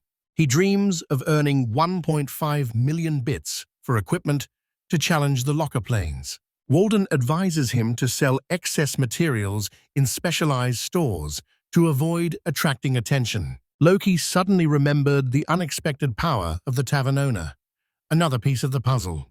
He suddenly realizes selling samples to the guild and materials elsewhere brings more money. This will give him a chance to gain a good reputation without showing off. Walden sternly added, "This is a necessary step if you want to rise in the guild." Loki is increasingly worried that he is carrying a large sum of reward money. Walden, smiling slyly, asks if he knows that the money must be deposited. Loki froze, realizing that a deposit is required for promotions. He exploded and ran out of the guild, angry that Amanda never told him this. He imagines his 1.5 million being instantly stolen, leaving him with nothing. The thought of his hard-earned money disappearing into an empty chest throws him into despair. Stomping through the market, he bumps into a man in armor. He notices that the man just came out of an extremely elegant store. He quickly apologizes to the elderly man for his carelessness. The anger subsides. He looks into the shop and realizes it is a jewelry store. Loki stepped into an exquisite shop. There, he was met by a mysterious figure in a cloak. The woman asks if he is here to buy or sell magical stones. He froze with admiration and asked if this entire huge collection was magical stones. She notices his childlike admiration. It is clear how enchanted he is by her items. Seeing his interest, she offered to give him a special lesson. With a sly smile, she explains that the color of the stone determines its element. Loki holds up a small, glowing stone that he obtained from a flower mole. His eyes light up as he realizes that he has a magical stone of an element. She explains that colorless stones are for everyday life, while colored ones are special. A spark of understanding flashes in Loki's mind. She reveals the secret. Elemental stones can be used to enchant equipment. He clenches his fist, realizing the incredible potential of this knowledge. He enthusiastically imagines that now a style of 2 elements with 2 swords is possible. The woman laughed, amused by his very lively imagination. She reminds him, enchanted weapons are too expensive for a novice. Loki sharply returned to reality, as if struck by an electric shock. The appraisal of the small stone is shocking, 50,000 beats. He shouts in disbelief. The guild offered him only 2,000. She says that earth stones are very valuable because they are eagerly used in construction. He scratched his chin. Her economic logic irritated him because it was too sound. Smiling, she invites the future hunter to return when he has more money. Loki leaves the shop confused, sighing at the thought of new possibilities. He realizes his financial goals have just become much more complicated. His mind fills with grand fantasies about powerful combined magic. When dinner time approaches, his strategic thoughts are interrupted. A sudden, intoxicating smell completely captures his attention. In his imagination, a majestic, exotic picture of India emerges. He follows the fragrant smoke, which irresistibly pulls him toward its source. He burst through the door, not believing that this could be real. "Curry!" he shouted, immediately recognizing the dish. The chef in a turban, with a curious sparkle in his eyes, asks Kaori if she is familiar with his dish. Loki's face lit up when he said he knew it all too well. The chef did not hide his surprise. The customer impressed him with his knowledge. He asks if Loki is really ready to sit down and eat. He announces that his only dish costs a crazy 9,000 bits. Loki is stunned. The price for one meal is simply off the charts. But his body trembles, craving the taste of home. He boldly slaps money on the table and insists, "Just give me the bowl anyway." The chef smiled, impressed by the boy's determination. Tears well up in Loki's eyes in anticipation when the dish is served. This taste brings back memories of those curry lunches from his former life. He raises the first blissful spoonful to his mouth. The fiery hot spice explodes on his tongue. He shouts that the dish is so spicy it hurts. He struggles with the burning heat, but the deep, rich umami flavor is simply incredibly delicious. He cleans the bowl spotless, leaving not a drop. He notices that his spoon just can't stop. He gets up from the table, having finished his lunch. He enthusiastically claps his hands and sincerely thanks the chef. He waves goodbye as he leaves the restaurant. He thinks in shock. It is absurd to spend 9,000 beats on one dish. The memory of the incredible taste still lingers on his tongue. He runs joyfully, imagining the familiar taste while the chef waves. He falls silent and listens. Maybe there is another person from Earth nearby? On the title page of the section, a steaming, appetizing bowl of kaori which simply beckons. On the sign in front of the shop, it was loudly announced, "The only dish, 9,000 beets." Loki thought, although the food was tasty, he needs to be more careful. On the title page of the chapter again, a steaming bowl of cowrie. On the sign, they advertise again the one and only dish for the exorbitant 9,000 beets. Loki again reminds himself, next time he needs to be more careful. On the title page of the third chapter, an appetizing cowrie is displayed. The sign again shows the price of the dish, 9,000 beets. Loki strives for greater decisiveness to be more careful in his choices. While he walks, a female voice calls him. Recognizing him, "Loki," she talks about her daughter as he approaches her doorstep. She introduces herself as Mace's mother, and her son jokes that he is the father. Loki is breathless. He suddenly realizes he has come across Mace's family pharmacy. He feels as if he has seen her somewhere before. She agrees. She also snoops in the forest. The female voice recognizes Loki. He approaches her house, and she mentions her daughter. She introduces herself as Mace's mother, and her son, smiling, jokes that he is the father. Loki was surprised to realize that he had come across Mace's family pharmacy. It seems to him as if he had seen her before. She agrees, because she herself also forages in the forest. Loki is recognized by a female voice. She talks about her daughter when he approaches her doorstep. She introduced herself as Mace's mother, and her son, winking, joked that he was the father. Loki surprisingly realizes that he has come across Mace's family pharmacy. It seems to him as if he had seen her before. She agrees. She also rummages through the forest looking for food. The door suddenly opened. Mace's mother asked if he had already arrived. Misa appears, happily asking Loki to come play by the river tomorrow. She shakes him, insisting that it will be fun, and they will catch fish. Loki was completely confused under the pressure of her boundless, chaotic energy. She ran off, shouting that she would go tell Jinku and Patom. Loki notices that she left like a storm. Her mother apologizes for her behavior. The door slammed open, and Mesa's mother exclaimed, "Has he already come?" Mesa appears excited and joyful, asking Loki to go play by the river tomorrow. She shakes him, insisting that it will be fun. They will catch fish. Loki was simply confused under the pressure of her boundless, chaotic energy. She rushes away, shouting that she will run and tell Jinku and Padi. Loki notices that she left like a storm. Her mother apologizes for her behavior. The door suddenly opened, and Mesa's mother shouted if he had come. Mesa appears, shining with delight, and impatiently asks Loki, "Will you come to play by the river tomorrow?" She shakes him, insisting that it will be fun and they will catch fish. Her boundless, chaotic energy simply knocks Loki off his feet. She rushes away swiftly, shouting that she will run and tell Jinku and Padi. Loki notes, she left like a storm. The mother apologizes for her behavior. Mesa's mother is sincerely grateful that he is willing to indulge her daughter's whims. Loki smiled warmly and said that it would be fun with the three of them. With relief, she takes his hands. Grateful, he will be nearby to protect them.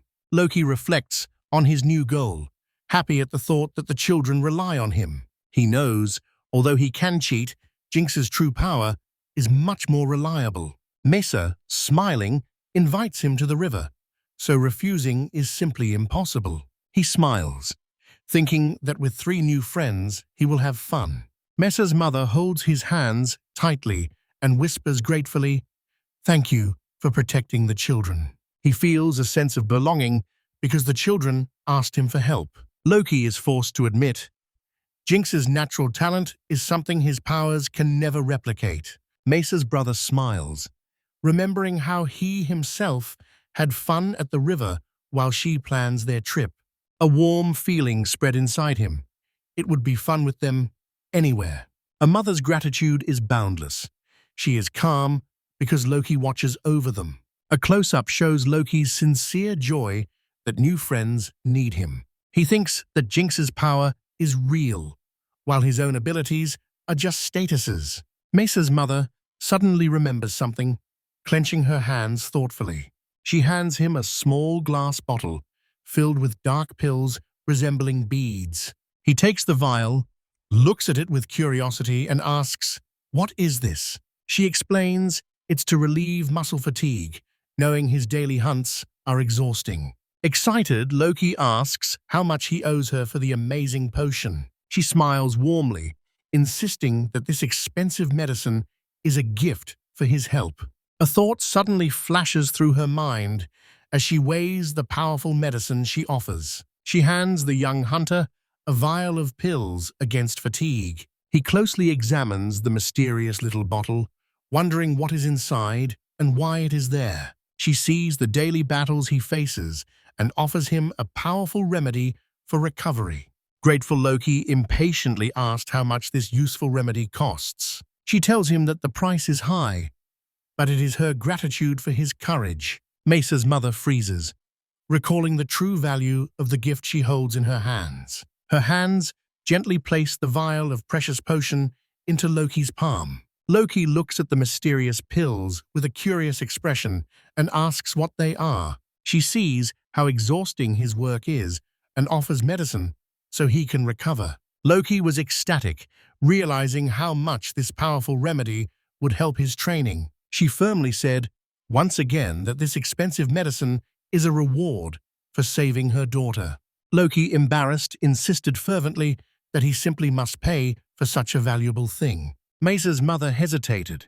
A drop of sweat on her cheek seemed unsure how to respond. He notices her flushed face and wonders if these medicines cause strong side effects. She admits that the medicines are too expensive and insists that he take them as a gift. Suddenly, Loki joyfully realizes his true intentions. He understands that these medicines are made from rare ingredients and have incredibly powerful effects. He insists that he cannot even think of accepting such a valuable item just like that. His persistence confuses her. She searches for the right words in embarrassment. His analytical mind carefully studies her reaction and determines the strength of the medicines. She sincerely explains that she cannot in good conscience allow him to pay for this. A light bulb suddenly lights up in Loki's head. He finally realizes what is really happening. He understands. This is an investment in him, the protector of her children. Guided by his own principles, Loki stubbornly insists on paying for himself. Mesa's mother is confused. His firm politeness caught her off guard. With her barely noticeable reaction, he slowly gathers the truth about those medicines. She passes it off as a gift, but knows that its real price is beyond his means. Suddenly it dawns on him that behind her generous offer lies a deeper meaning. He deeply feels how priceless those rare herbs are, from which this potion is made. Getting ready to leave, he anxiously asks if he can buy medicine for his stomach. He thanks her for this gift and promises to return later to buy more. Mesa's mother and brother stood on the porch and watched as their protector walked away. The next day, Jink and Potter noticed Loki and waved to him to come over. Before leaving the apothecary's stall, Loki makes one more, the last and practical purchase. He gratefully takes the medicine and sincerely promises to become a regular customer. The family sees him off. Their protector sets out, now better equipped for his task. He's here, shouted Jink, ready for his day of fun. Loki exits the pharmacy, already fully equipped for today's adventure. Holding a precious vial of medicine in his hands, he sincerely thanks from the bottom of his heart. Mesa's mother watches him go, her contributions calmly in his hands. Jink and Pottergrit Loki were fully ready to set off to the river. Mesa bursts with energy. The crowd buzzes and shouts for them to start faster. Walking, Jink notices Loki bought a spear and says that it will be enough. Jink quickly organizes the group and assigns guards for himself and Loki. Tiny Chibi Loki thoughtfully asks himself how long their journey will last. Mesa literally jumps with excitement, eager for their adventure to begin. Jink comments on Loki's new cheap spear, saying it will perfectly suit their journey. He takes matters into his own hands. He and Loki stand guard, and Pada carries the equipment. Having left the city gates, Loki quickly estimates to himself how much time their road will take. Jin calmly, as if in passing, tells the shocked Loki that the walk will take about 2 hours. The group happily walks through the forest. The road to their playground will take 2 hours. Raising his eyes to the giant trees, he looked in awe at how wild this world is. Loki is stunned by how indifferently Jinx said that the road will take 2 hours. The children perceive the long hike through the wild forest as if it were a simple walk. The giant size of this primeval forest still fascinates Loki. When Jinx casually says that the road will take 2 hours, Loki is simply stunned. For the children, a 2-hour walk to their favorite place is just a trifle. Loki again felt how boundless and untamed the nature of this world is. Reaching the river, Loki happily took a deep breath of fresh air. Misa carefully examines the riverbank, crawling over stones that are warmly heated by the sun. Jinx suggests preparing lunch and teases Loki because he didn't catch any fish. By the quiet river that flows smoothly, he feels deep peace and joy. In patches of sunlight, Mesa prowls near the water's edge in search of something interesting. Jink teasingly mocks Loki for being completely unable to catch fish. The clean air and beautiful landscapes brought a wide, sincere smile to Loki's face. An idyllic scene unfolds. Mesa happily plays by the river. Jink cheerfully announces that it's time for lunch, and Loki sadly admits that he is an unsuccessful fisherman. Loki relaxed on a large stone, and the calm of the quiet landscape gently filled him. Mesa takes out Mum's bento, and Pata, smiling, offers to share his freshly caught catch. Jink teases Loki about his poor fishing, but Mesa sharply puts him in his place. He basks in the peaceful atmosphere and watches as friends enjoy the day. The group plans a meal, imagining a generous table full of delicious food to be enough for everyone. Mesa quickly rushes to defend Loki, driving away Jink's playful jabs. Children reveal a secret. They have a magical device that can ignite a fire. Pudda quickly and lively explains to Loki how this magical stove works. Yinkun put on a watch and, eyes wide with surprise, watched as the stove sparked. Loki just gaped. What a convenience it is to start a fire without magic. He eagerly grills fish while Jink notes with surprise how little he knows. The children explained that their mother packed a convenient magical fire starter. Potter calmly and patiently shows Loki how simply the magical stone stove works. The boys watch in fascination as the magical device instantly bursts into a spark. Loki, eyes full of admiration, looks at the small box-shaped device, amazed by its incredible convenience. Raising it up, he exclaimed impatiently, "Time to cook the fish they caught." Misa explains that her mother packed it, and Jink recognizes it, a magical fire starter. Pada quickly showed Loki where to insert the magical stone and where the switch is. With a light puff, a small flame flared up, and the children froze with wide-open eyes in amazement. Loki holds the slab high above his head and marvels with delight. It creates fire so easily without any magic. The fire is already roaring loudly, and Loki excitedly tells everyone that it's time to eat fish roasted on the fire. 4 friends sit side by the campfire on the riverbank, and a thin wisp of smoke peacefully rises upward. Loki smiled to himself, thinking that this is truly a wonderful way to spend the day.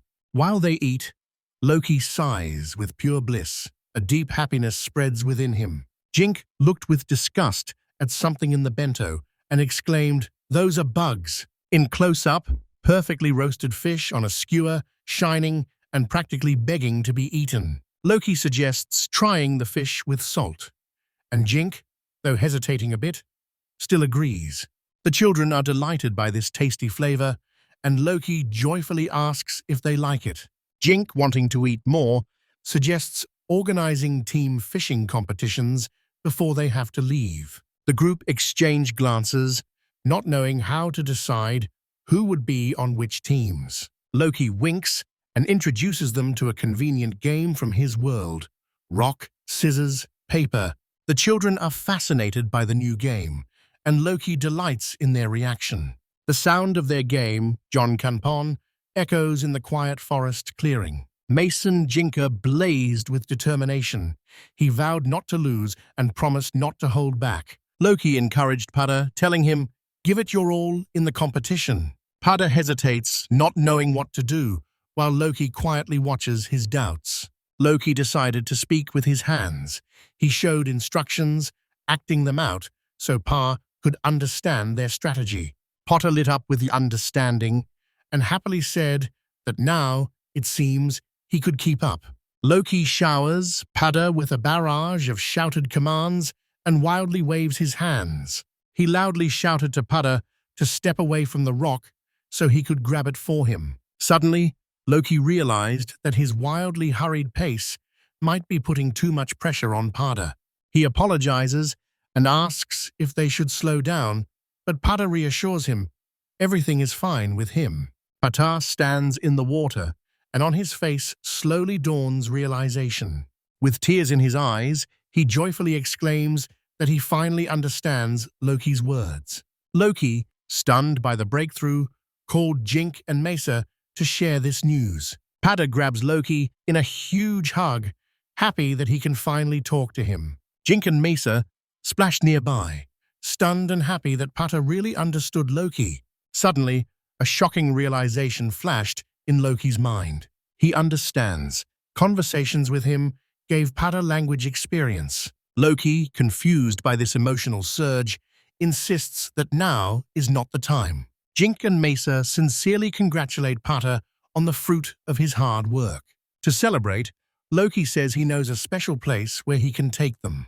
He leads his new excited friends through the streets of Bazaar. Some are delighted by the curry, and for others, it is true hell. In a few days, Loki returns to the Hunters Guild. He pondered about those expensive medicines and decided to ask their real price. Waking up in his inn, he feels as if his body has become lighter than before. He climbs the guild stairs, finally reaching his financial goal. While eating, he glanced at the status and, with a smile, noticed that his skills had improved. He thought to himself, "My status." An expression of satisfaction flashed across his face. "All right," he thought. From the railing of the second floor, a voice thundered at him. Amanda angrily demands to know why he constantly avoids the guild. He coolly explains it is simply more convenient for him to put his earnings on deposit. She sighs. She did not want to sound lonely, and this immediately worried him. Her mood instantly changes. She joyfully exclaims that he has been promoted to rank F. In chibi form, she angrily scolds him for being too busy to notice. When everything finally returned to normal, she quietly listens as he asks to withdraw his money. He grimly announces that he will acquire new equipment and challenge the locker planes. Amanda, beaming with pride, hands him his brand new F-rank hunter card. She enthusiastically praises his new look, and he notices that the machine's material has changed. She excitedly explains the order of metals, from common iron to legendary adamantite. He asks with interest if the card's material can be changed at will. Smiling slyly, she purred that custom work costs more. Loki screams inside, horrified by the guild's microtransaction system. Suddenly he realized the quality of this card is a status symbol for those at the higher ranks. A new, much more serious thought begins to grow in his mind. He leans forward and asks Amanda about the S-rank adamantite material with tension in his voice. His expression sharpens when he asks if S-class is really the highest rank. Her playfulness fades, and she looks at him, asking why he thought so. Loki ponders thoughtfully. Adamantium is the highest rank, but in this game world, it strangely feels like something is missing. Amanda sighs and admits the truth about the guild ranking system is much more complicated than it seems. She reveals the truth. There once were legendary ranks, but now they are empty and forgotten. Amanda asks if he really wants to learn about the lost ranks, noting that it is not such important information. Loki understood. This means that people with talent for those ranks must exist somewhere else. He realized that the hero cheetah Takuya must be one of those legendary figures. He boiled with rage, thinking that the prince surrounded by a harem wouldn't even need to be a hunter. He is desperate over the huge chasm in their fates, although both are probably from Japan. Filled with determination, Loki decided he must find this legendary hero if he is still alive. He approaches Amanda and asks where he can find that mysterious woman in the black cloak from the jewelry store. The woman is gone, and Loki, with wide-open eyes and hope, asks if Amanda will tell him instead. He grabs Amanda, demanding that she explain the mystery of the disappearance of the legendary ranks. Defeated, Loki mutters that Amanda's presence today was on another level. He is still bent over, still stunned by the incredible strength of her personality. He instantly pulls himself together and decisively turns all his attention to the nearest target. A new checklist for touring and preparing places before the next expedition grows in his mind. He declares, by morning, he will have new weapons and armor for the locker planes. In the Sar Forge, he firmly says it will take 5 days. He sighs and explains there is enough leather, but the needed steel will arrive only in 4 days. Loki's spirit melts into a ghostly puddle of despair, believing he has finally gone mad. Bassa decisively tells him to stop dramatizing, explaining that the ready equipment will not suit him. The blacksmith warns, improperly fitted armor in real combat is a death sentence. He adds that armor made to order for a child is not something he keeps in stock. Bissar tells him to look at the weapons while he takes measurements. Depressed, Loki thinks about going without armor, just taking whatever he can get now. Suddenly, he notices one special sword in the display case that immediately catches his eye. He asked Bissar if he could draw the sword from its sheath to take a closer look. A pained expression flashed across Bissar's face when he looked at that particular weapon. With a heavy sigh full of humility, he agrees to let Loki see it. Loki holds the sword and is filled with joy. It fits perfectly and is not expensive. He couldn't believe his eyes. Such an inexpensive sword turned out to have an enchantment that increases maximum mana. Bizarre explains that this enchantment is exactly what a skilled E-rank hunter who fights with 2 weapons simultaneously needs. Loki feels slow horror engulf him. Bizarre must have made this sword for someone specific. The blacksmith questions Loki, and he explains that the jeweler told him about his magical ability.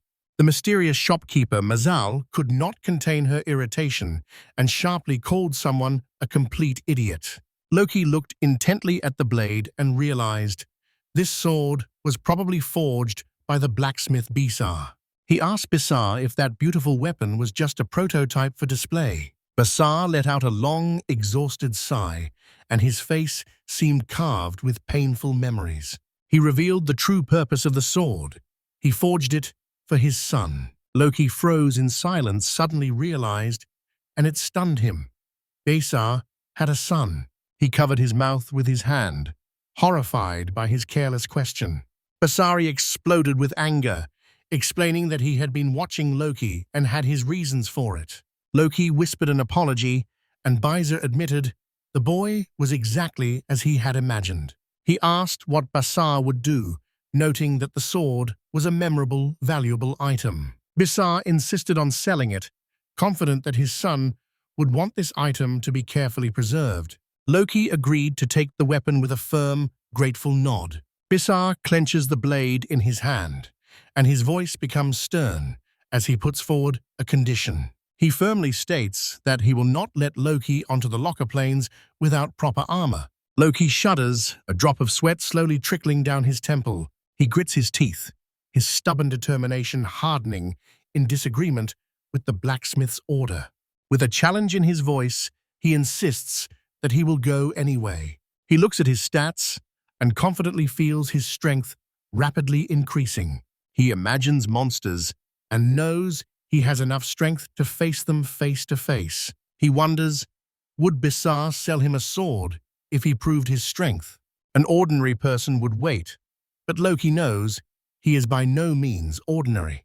Memories flash in his mind about his gamer pass and that endless, exhausting chase for power. He says he won't last 4 days and will go only with a knife. Bisar's eyes narrow. He recognized in the boy a familiar, reckless flame. Loki looks at the blacksmith, his heart pounding in the tense silence. Bisar clenches his teeth, a sound of pure irritation escaping from his lips. He grabs his head, irritated. Loki sounds just like his son did. He says he poured his whole soul into that armor, but his son still died. He tells Loki to wait and disappears into the depths of the workshop. He returns smiling and says the armor fits perfectly, just as he thought. Loki freezes in shock. He realizes these are the very same armor made for Bisar's son. The magic of the wind in the armor will protect him from the deadly aerial mantis. Bisar challenges him. Run. I will track you down and kill you again. Loki smiles and says that this threat only makes his body even more ready for battle. The blacksmith leads him to a small training yard behind the workshop. Loki, fully equipped, stands ready and Bisar orders him to test the blade. He grips the hilt and feels how the sword carries its entire tragic history. He understands the sword was waiting for someone who truly wanted it. Bisar asks how it feels, and Loki confirms, light and fits perfectly. He moves with new speed and grace, the gear like a second skin. In every swing, he feels the weight of the sun that walked before him. The blade sings in the air, becoming the perfect extension of his will. He turns to the bison and bows solemnly. He will not die. The game screen explodes with a message. Loki has received magic-infused armor and sword. Loki exhales with relief, feeling that the lesson of the world has finally ended. The practical side takes over. He immediately starts a conversation about money. Bisar categorically refuses, but Loki stubbornly insists that he must buy the gear. The blacksmith growls that it was never for sale, so he will not accept money. Loki shouted back just as loudly, I have money. I will pay. Their funny argument spills out onto the street and entertains passers-by. Loki walks away, grumbling about the stubborn old man who gave him the inheritance. He replays that strange, almost like a game, event in his head, and a confusion of feelings rages in his heart. He arrives at the next destination. On his face, a gloomy determination. In front of him stands the city church, the last step in his preparation. He goes inside and realizes that he is here for the first time, although he has already met the Sisters of Mary. The sanctuary is huge and beautiful, and statues of 6 goddesses dominate everything here. Sister Maris warmly welcomes him, saying how good a hunter he has become. He asked if the person by the altar is praying to the goddesses. Pretending to know nothing, he asked the nun to briefly explain how things are here. He pretends to be annoyed, saying he does not see results on the board. He mentally rejoices. How convenient it is to simply check his status. He slyly winked and asked with a smile if the evaluation results would change depending on the size of the donation. The nun angrily pinched his cheeks and shouted that such a thing is simply impossible. Loki rubbed his aching face, but still continued to bombard with questions. Maris, with a spark in her voice, explained that large donations to the theocracy, Fan Melt, brought special invitations. She laughed and waved her hand, as if this is not something a country bumpkin should worry about. Loki wrinkled his nose, recognizing the distinctive smell of money and power. The lavish theocracy, Fan Melt, looks like a state built on wealth. Maris asked what purpose he came for, and he calmly confirmed that he had already made a donation. His face seemed frozen in a mask of determination as he revealed his true goal.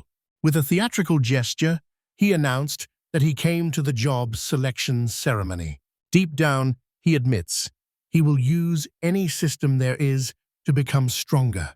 Morris explains that job selection is a divine blessing from the goddesses. Loki's eyes widened with interest when the word blessing was spoken. She enthusiastically describes gifts, experience bonuses, skill level-ups, and unique abilities. Loki notices with satisfaction that this world is still full of IRRPG elements. He imagines it as a class bonus to leveling up, just like in a game. He asks if there are ranks in jobs, and Mary's glows with surprise at his knowledge. She admits that so far she has only seen beginner and intermediate level jobs. She adds that the church can also receive prophecies directly from the heavens. The phrase special rank class echoes in Loki's mind and tempts with a seductive promise. Morris laughed and said that he would hardly find such a job in this town. She turned and said, "It's time to call the old man for the ceremony." Loki panics, begging her not to drop such important news so indifferently. She called, her voice trembling, "Can the candidate proceed to the job selection?" Loki introduces himself to the old man, who says his name is Trail. Trail assures him that he is still young enough to receive revelations from the gods. Loki feels a huge, almost overwhelming presence from the old man. He realizes before him is a person of a special class. Trail asks if he feels it, and Loki pretends not to understand at all. Loki impatiently asked to begin. He saw this as a path to special powers. He pretends to be a complete ignoramus and asks what blessings await him. Trail smiles and says it is better to learn on one's own because everyone is different. He introduces the first statue, Phelan, the beautiful goddess of fertility. Then he gestures toward the stern face of Rigel, the goddess of war. He points to the gentle face of Elisa, the goddess of love. Then he points to the majestic, solemn statue of Leia, the goddess of atonement. He gestures towards the calm figure of Pharaoh, the goddess of life. Finally, he names that elegant statue Listea, the goddess of trade. Trail sincerely says that 6 goddesses love humanity without exception. Sister Maris appears with a joyful smile and asks if Loki hoped to see her. Little chibi Loki grumbles that the stupid god is not here. Inside, Loki asks the divine official Trail if the people of Bazaru honor the 6 goddesses. Trail confirms this and says that in their world there really are 6 goddesses. Loki wonders to himself, can it really be so simple to meet a goddess? He loudly asks if he should choose only one of the 6 goddesses to pray to.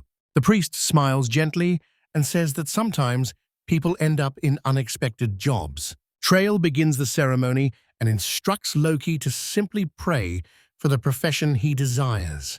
Raising his eyes to the majestic statues, Loki thinks this is his chance to truly pray. He clasped his hands and prays to the gods and goddesses to give him the dreamed-of job. He prays to get a melee class with good strength and defense growth.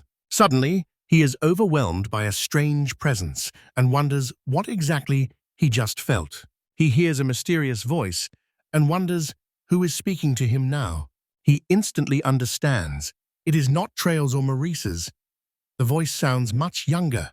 The church dissolves, and he finds himself in a field before 3 ethereal women. The first is a majestic goddess with long blonde hair and pointed ears. The second is a gentle-looking goddess with light chestnut hair softly falling in waves. The third is like a goddess, sharp black bob, and an icy, indifferent gaze. The gentle goddess looked at Loki with curiosity and asked who he was. Stunned, Loki realizes they are goddesses, but he is suddenly interrupted by a fierce shout. The golden-haired goddess growls that he will answer only the questions they ask him. An invisible force hurls Loki to the ground, knocking the wind out of him. In the darkness, a monotone voice says, that his existence does not matter. The black-haired goddess said that he is not of this world. Her eyes are wide open with a chilling intent. She reaches out her hand and says she will erase him. Loki is pressed to the ground, overwhelmed with horror at the inevitability of her words. He grits his teeth and tells her to stop. All of this is too real. The gentle goddess intervenes and pleads. They haven't even heard a single story yet. The pressure eases, and Loki gasps for air, his body trembling from shock. He suffocates, thinking he is about to die, while the goddess apologizes for their actions. She drops to her knees and begs him to answer her question, who he is and why he is here. He begins to introduce himself as Loki, but falters because he fears it is the wrong answer. He says that his real name was Madu Eugene and that he was thrown here from another world. The goddesses whisper that he was pulled into a rift between worlds. Loki tries to tell them about the fool god, but finds that he cannot say a word about it. The goddesses notice that their divine thoughts are being read, but something is missing. Panic grips Loki. He realizes that they are reading his thoughts and immediately know if he is lying. The chief goddess coldly confirms he was forcibly taken into the white space. The black-haired goddess sharply asks if he has lost his memory. The blonde goddess realizes with surprise. Her divine eye sees none of his abilities. He wonders what they are talking about, discussing something he cannot possibly know. The black-haired goddess decides he must be very dangerous. They argue whether to seek help from the higher deity, Felser, and this leaves Loki scared and confused. He begs them to calm down and listen, but a voice orders the foreign object to be silent. Loki finally explodes and says that he has had enough of their nonsense. The three goddesses froze at his sudden, audacious outburst. He roars that all gods are just a bunch of selfish, willful, useless fools. The blonde goddess proclaims that his insolence deserves 10,000 deaths. Loki laughs maniacally and retorts that they were the ones who first tried to kill him. The black-haired goddess suggests killing him, but the gentle one protests passionately. Loki shouts that for their actions they are no different from ordinary criminals. He recalls how a cruel, godlike child abandoned him in the forest. The black-haired goddess does not believe his story at all. He remembers the horror of the first battles and that deep, aching joy when he first met the children. He was just beginning to enjoy this new life and decided to live on. Tears run down his face. He begs, "What did I do so wrong?" He remembers all the good people at the bazaar who accepted him and sincerely praised him. His old life was already behind him, and the new one was almost extinguished by these very gods. He wonders if reincarnation really exists, and if he can be born again into a better life. He only wanted to live in a world where his hard work was finally appreciated. The gentle goddess looks at him, and her gaze softens with understanding. She asks him again, her voice barely audible, who is he really? In tears, Loki admits that he does not know. He is not a god, but just a man who enjoys this world. She agrees with his answer and asks him to confirm one last detail. She inquisitively asks if he gained any skills before ending up in their world. She explains that sometimes they reincarnate souls and endow them with special abilities. Loki is confused and asks what she means by skills. Finally, he understood the true meaning of reincarnation in isekai. He raised 2 fingers and explained that he really received 2 gifts. He admits he was rejuvenated from 32 years old and given a unique status screen. He explains that the 2 hidden columns on his screen are a mystery even to him. The goddesses are impressed and ask if he is really telling the truth about that screen. He enthusiastically describes his game interface, with stats, levels, and a huge skill tree. The goddesses suddenly realize this system is much more advanced than their divine eye can see. Loki asks about the higher god Felser, but this confusing matter completely baffles him. He explains that his skill point system is a completely different matter than their prayers. The gentle goddess suddenly firmly understood. A higher god is definitely involved here. Loki wonders if Felsa is some kind of elder over these goddesses. Finally, it dawns on him. The status screen is his own, just a ridiculously powerful cheating skill. The gentle goddess softly agreed and quietly added that such an ability could threaten the whole world. She does not feel malice in him, but his manner of behaving seems anxiously foreign to her.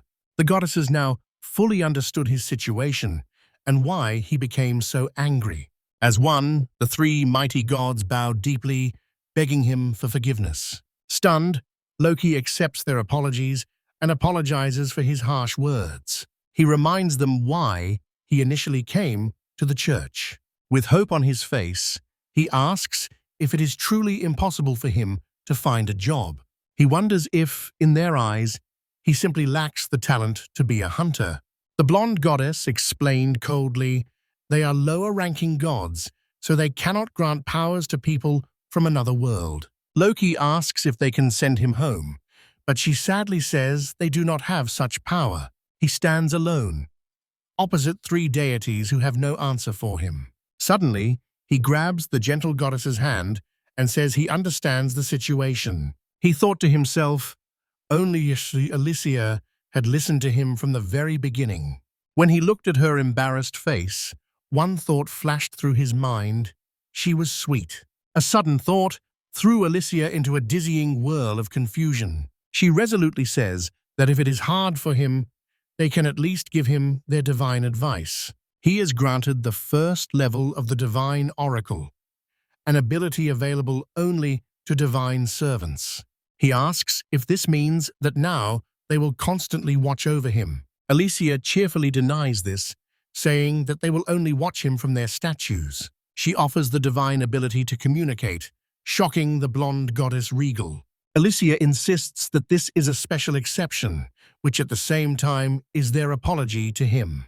The goddess of war agrees to grant the skill, temporarily withdrawing her divine power. He screams with relief, surprised that even God really understands what consent is. He returns from the dazzling divine world back into the darkness of his room. Returning to his room, he makes sure that strange encounter was real. 2 new skills flickered on his status screen, and one of them was limited divine communication. He sighs bitterly. He still hasn't received any bonus for the work, only the skill itself. He exclaimed joyfully that his true isekai adventure finally begins with this skill. He immediately decides to test the ability. He is very curious how Lady Alicia feels. He activates the skill and is immediately overwhelmed by a cacophony of divine voices. He is horrified that the skill requires an insane amount of mana and has a strict daily usage limit.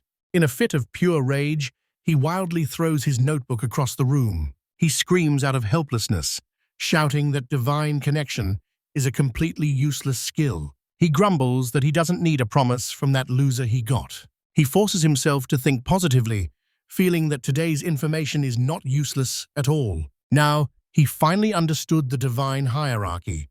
Lower goddesses lead this world by the will of the higher god. He recalls the oath to live for himself and wonders, is this all just a game? He looks defiantly at the image of the supreme god, Felsi. The challenge begins. He recalls his desperate emotional appeal to the goddesses, begging to be heard. Eventually, he gained the rare ability to communicate with the goddesses. A new chapter begins. He sets out to a completely new hunting ground. He starts the day near a food kiosk, ready to challenge the locker planes. A kind vendor notices his tired appearance and sincerely expresses concern. He forces a strained smile and insists he will switch gears and break through the fatigue. Inside him rages his chibi version, lamenting the wasted precious time. He passes by a church, and his conscience aches from the recent heavenly trial. He mutters to himself that the goddesses have brought him only trouble. He strides through the bustling North Gate, the lively commercial heart. He watches the noisy street, full of carts and adventurers preparing to set out.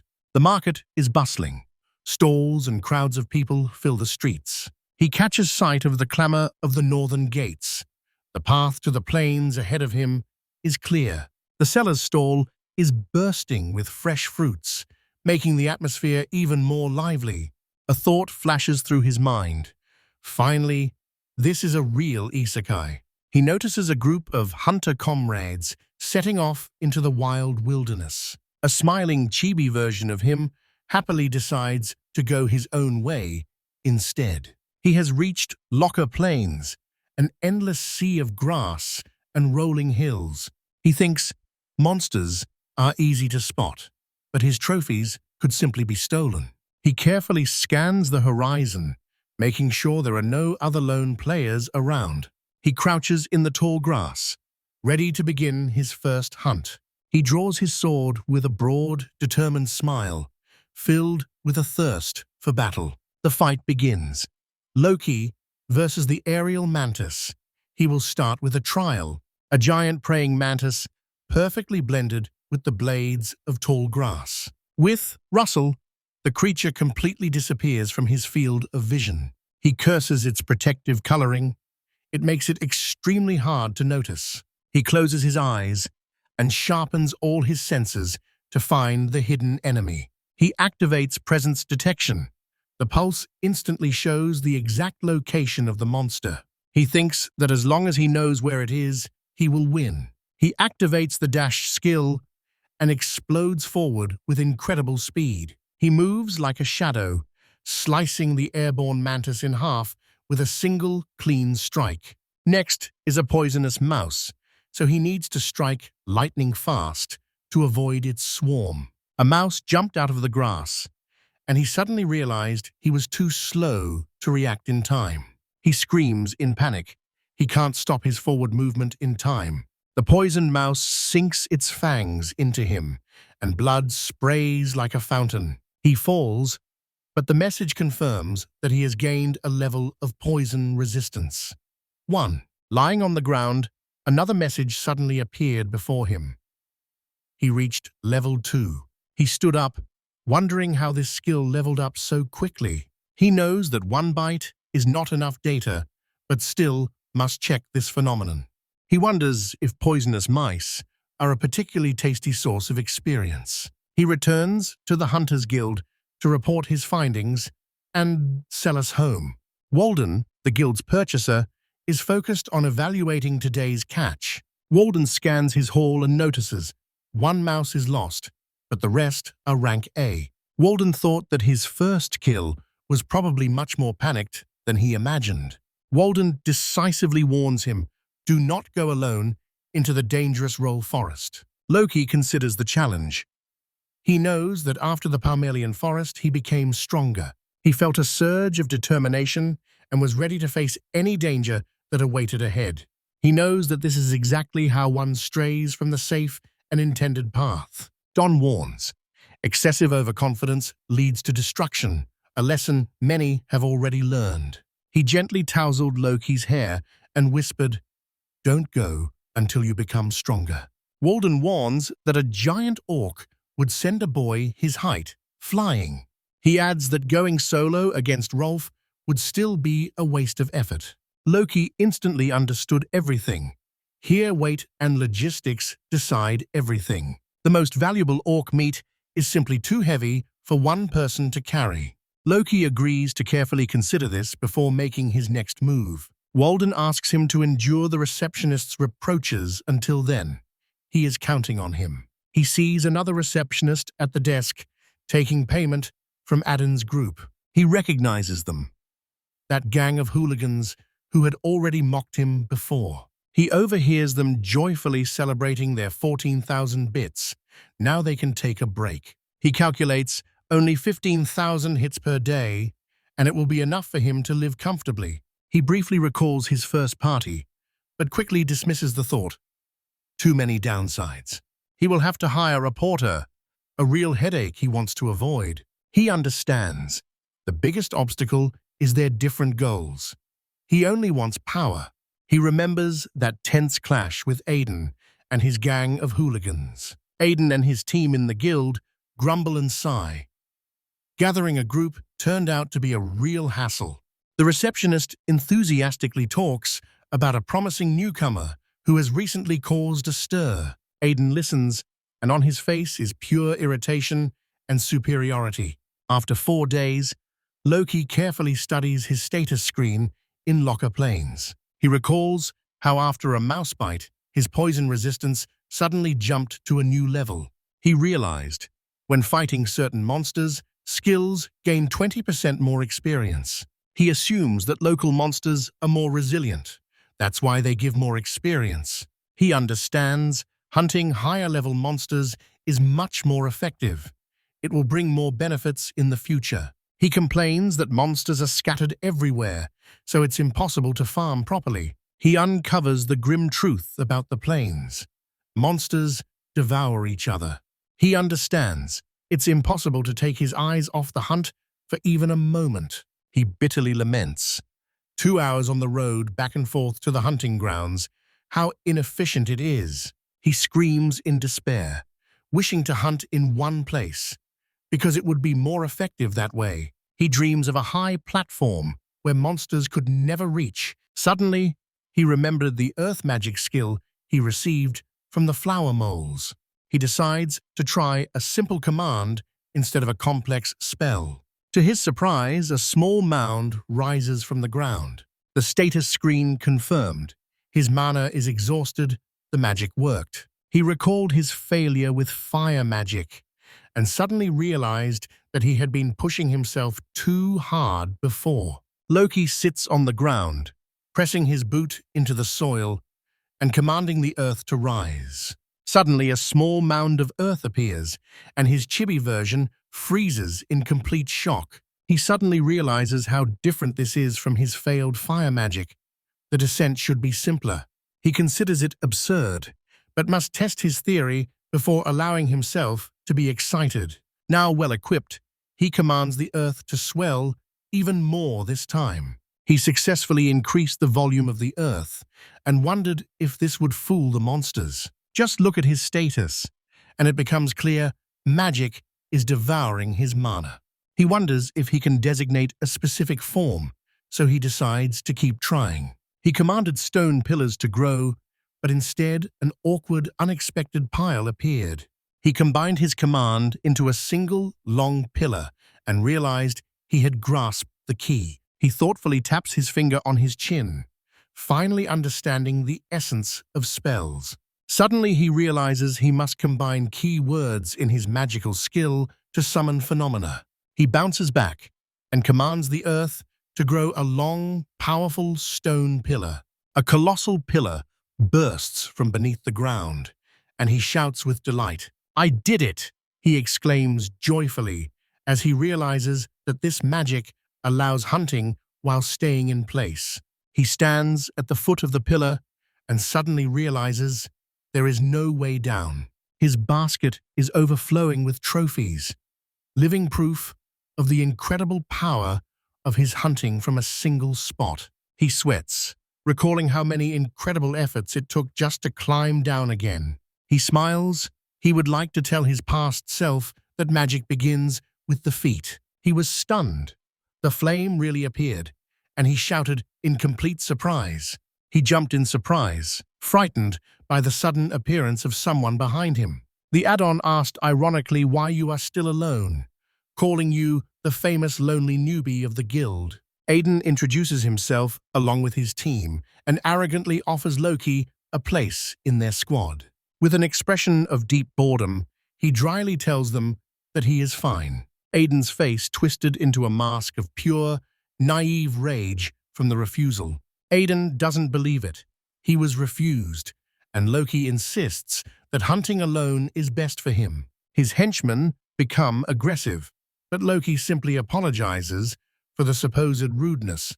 Adam threatens to complain about him, but Loki calmly says he doesn't mind. Returning to the guild, he sighed with relief and told Amanda he was glad she was nearby at that moment.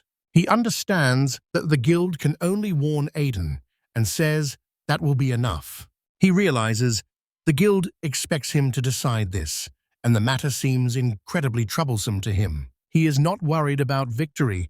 He fears becoming a target for the townspeople. He checks his status and sees he has finally reached level 9. He must reach level 11 just to avoid them. Returning is impossible. He sighs. 4 days of hunting on the plains, and only the 9th level. He sincerely believed that only good people were in Bazari, yet he still got into trouble. He looks at the city under the moonlight and hopes that things won't get any worse. The next day, he notices something new that immediately grabs his attention. The hunter, near the guild board, shouts that this is his first urgent request. He beams with excitement. The order to poison the mice, for which they pay more. The message warns, due to their increasing numbers, a mass invasion of poisonous mice may break out. He sweats. A bloody smile appears on his lips. He wonders if he is the cause of it all. Just as he was about to set off, he noticed Adan's team is spying on him again. The group follows him through the city gates, and endless plains open before them. He walks on, knowing for sure that the other hunters are still following him. He skillfully fights using the air mantis technique, while uninvited spectators watch from afar. They look puzzled as Loki seems to mumble to himself. The air sparkles with tension as he finally confronts the hunters who tracked him down. He turns away from them, muttering under his breath how incredibly irritating they are. He stops, finally turns around, and asks how long they intend to follow him. The additions nervously sweat and say they are just going to another hunting field. Irritated, he calls their actions ineffective and tells them to go somewhere else. Adams growls, accusing Loki of being the one encroaching on their territory. He sighs and realizes that their mockery is aimed at the contents of his basket. He sets the basket on the ground, says he understands, and that is enough. I did not look at him, confused and wary of what the newcomer was about to do. Suddenly, a stone pillar burst from the ground, and Aiden froze in stunned silence. He knew his earth magic of the 3rd level could use keywords up to the 4th level.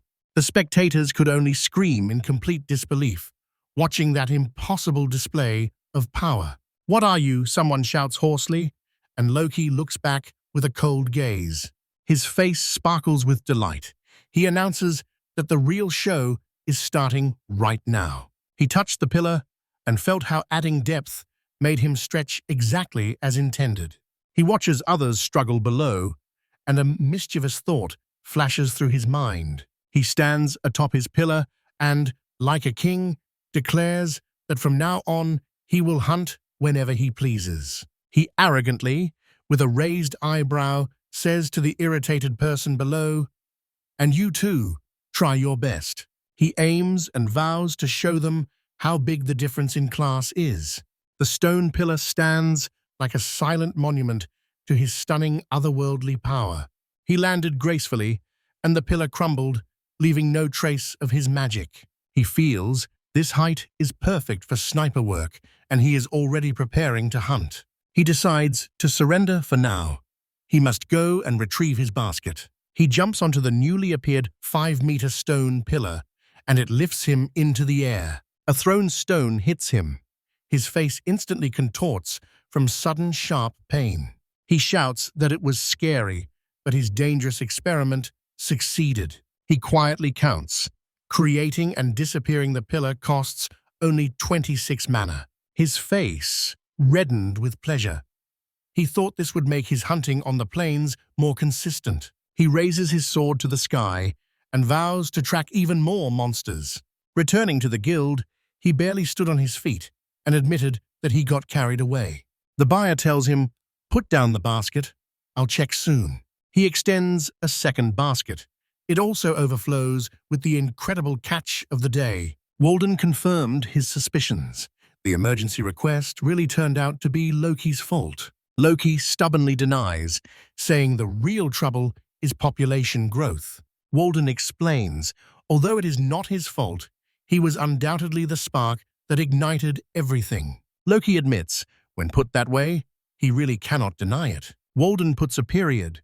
The rank A house is confirmed, and Loki asks to recount the reward. Walden shouts, "Are you really planning to earn even more money today?" The buyer notices that Loki seems to be pushing his body beyond its limits. Loki only smiles awkwardly, and a drop of sweat glistens on his cheek. Another hunter realizes that he ran here with that prey. That explains his incredible endurance. The buyer sharply drives away other hunters who accuse Loki of overloading them with work. He steps back, thinking that he will have to order a new basket from the craftsman. Suddenly he freezes, feeling someone's presence, and raises his head in surprise. Adant leans down to his level and, with a confident smile, gives an arrogant and unwelcome greeting. Behind Aiden is a pack that resembles demons, and he demands that Loki hand over the money he earned. Loki passes by them, and the dent fiercely shouts at him not to ignore it.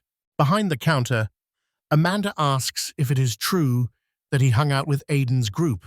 Loki fiercely denies it, but others insist they heard him agree. He froze in shock, recalling that he had simply asked him to try as well. They insist his words supposedly made them participants, so they demand an equal share of the reward.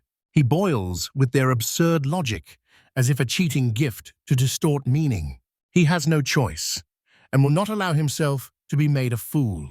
In the noisy guild hall, the hunter Aiden brazenly challenged Loki, demanding that he state his rank. Behind the counter, Loki calmly tells Amanda about their group's meager earnings, not noticing the growing intense anger within him. Pushing forward an even greater storm, he fiercely accused Loki. He spoke at the wrong time and is unworthy of the guild. Amanda coolly pointedly asks Adnan a question and reminds him Loki is supposedly your party member. Embarrassed and caught in a lie, Aiden is forced to stammer an agreement. With a sly smile, Loki offers Aiden a meager 5,000 beats, but he angrily refuses. Adam shouts that he will no longer listen to a single word from that insolent boy. Loki's face becomes deadly serious as he delivers the hunters the final chilling warning. Aiden snorts disdainfully at the threat and mockingly asks what the difference is between an enemy and a monster. Loki's hand rests on the swords, and he swears to cut them all down without mercy. He declares resolutely, if they interfere with him, they will be no different from goblins. Stunned into silence, Aiden can only watch, thinking that Loki must be joking. Amanda panics, screaming wildly for someone to immediately call the guildmaster. Aiden finally loses his composure and lunges at Loki, shouting at him not to be so insolent. Guildmaster Yargot appears on the stairs, his authoritative voice cutting through the chaos. It seems that those who know how find it easy to break the rules. The voice gently explains, there will be less pain if you simply ask for what you want. A memory suddenly flashes in his mind. In his past life, as Madhu Eugene, he was an exhausted office worker. In his office, Yargaf, with an impassive expression, sharply explains, in the guild, hunters are strictly forbidden from interfering with each other. Edent jumped to his feet, furious, and loudly demanded to know why Yargov was taking the brat's side. Yargov calmly explains that he does not take anyone's side, but has already consulted with Loki. Loki quietly thanks his luck. Nearby is a cunning guildmaster. Yargov said that he wants to avoid a situation in which someone dies, and this greatly irritated Adon.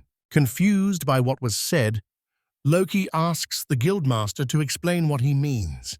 Yargov coldly says, in the Aiden battle, the squad will most likely be destroyed. Adam even coughed in disbelief. He cannot understand that he lost to just one child. Yargov sharply replies, because they do not know how to manage risk, they all got stuck at F rank. He points to Loki's abnormally large halls and asks if this dent even understands whom it is provoking. Cold sweat appears on Aiden's face. The terrible truth begins to reach him. The little chibi Loki thoughtfully noted that Yargov is just stating the obvious. He is not normal. Every week, one of the guests at the overcrowded party fervently assures that they did not want to be hostile. The scheme exposes their failed plan, pushes Loki to join, steals his materials, and betrays him. Yargaf announced his actions in Isori and coldly informed them that their future as hunters was over. 3 hunters watch in horror as Yargov declares that he is expelling them from the guild forever.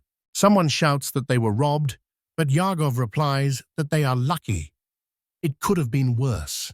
One of the disgraced hunters fell into despair and said with grief in his voice that he never thought it would come to this. Yergov extends a crumb of mercy, promising to find them another job so they do not become slaves. When everything seems settled, Yargov turned to Loki and asked if he was satisfied. But Loki, with dark eyes, coldly says that this punishment is too mild for him. Yargov looks on, curiosity flickering in his eyes. He wants to find out where this will lead. Loki sharply says their punishment is their own business, but he demands personal compensation. Confused Aiden asks if he is requesting a separate apology for being expelled. Aiden begged for mercy, saying he was about to get married, but Loki coldly replied that he did not care. Loki calmly asks if it would not be better to weigh the risk first before acting. He begins a chilling monologue, saying that he is not a hero, but just a person who was used by good people. His face distorts with rage, and he shouts that they are no different from the many others he knew. The principle is simple. You always reap what you sow. This is not a game. There will be no second chance here and no easy way to escape the consequences. Yargaf smiled ironically, warning Loki not to push them too far, because then real chaos might begin. Loki rejoices at the idea of revenge and says he will simply treat them like thieves. With a terrible smile, he said he would kill them like criminals and do it with all the ceremonies. 3 disgraced hunters tremble, sweat profusely, completely broken by his threat. They bowed their heads in complete submission and offer to give him all their money and equipment. In the small photo, you can see hunters in the field having their equipment taken off. From the window of his office, Yargaf watches how events unfold in the guild hall below. Loki quietly sneaks up behind the guildmaster and draws his attention. He thanked Yarga for the help and handed over a pouch of coins as payment for the trouble caused. Yargov accepts the payment, pouring the coins into his palm and looking thoughtfully. He asked Loki if this ruthless way of solving matters was his version of common sense. Loki admits he went too far, but with pain in his voice, explains his deeply rooted hatred of villains.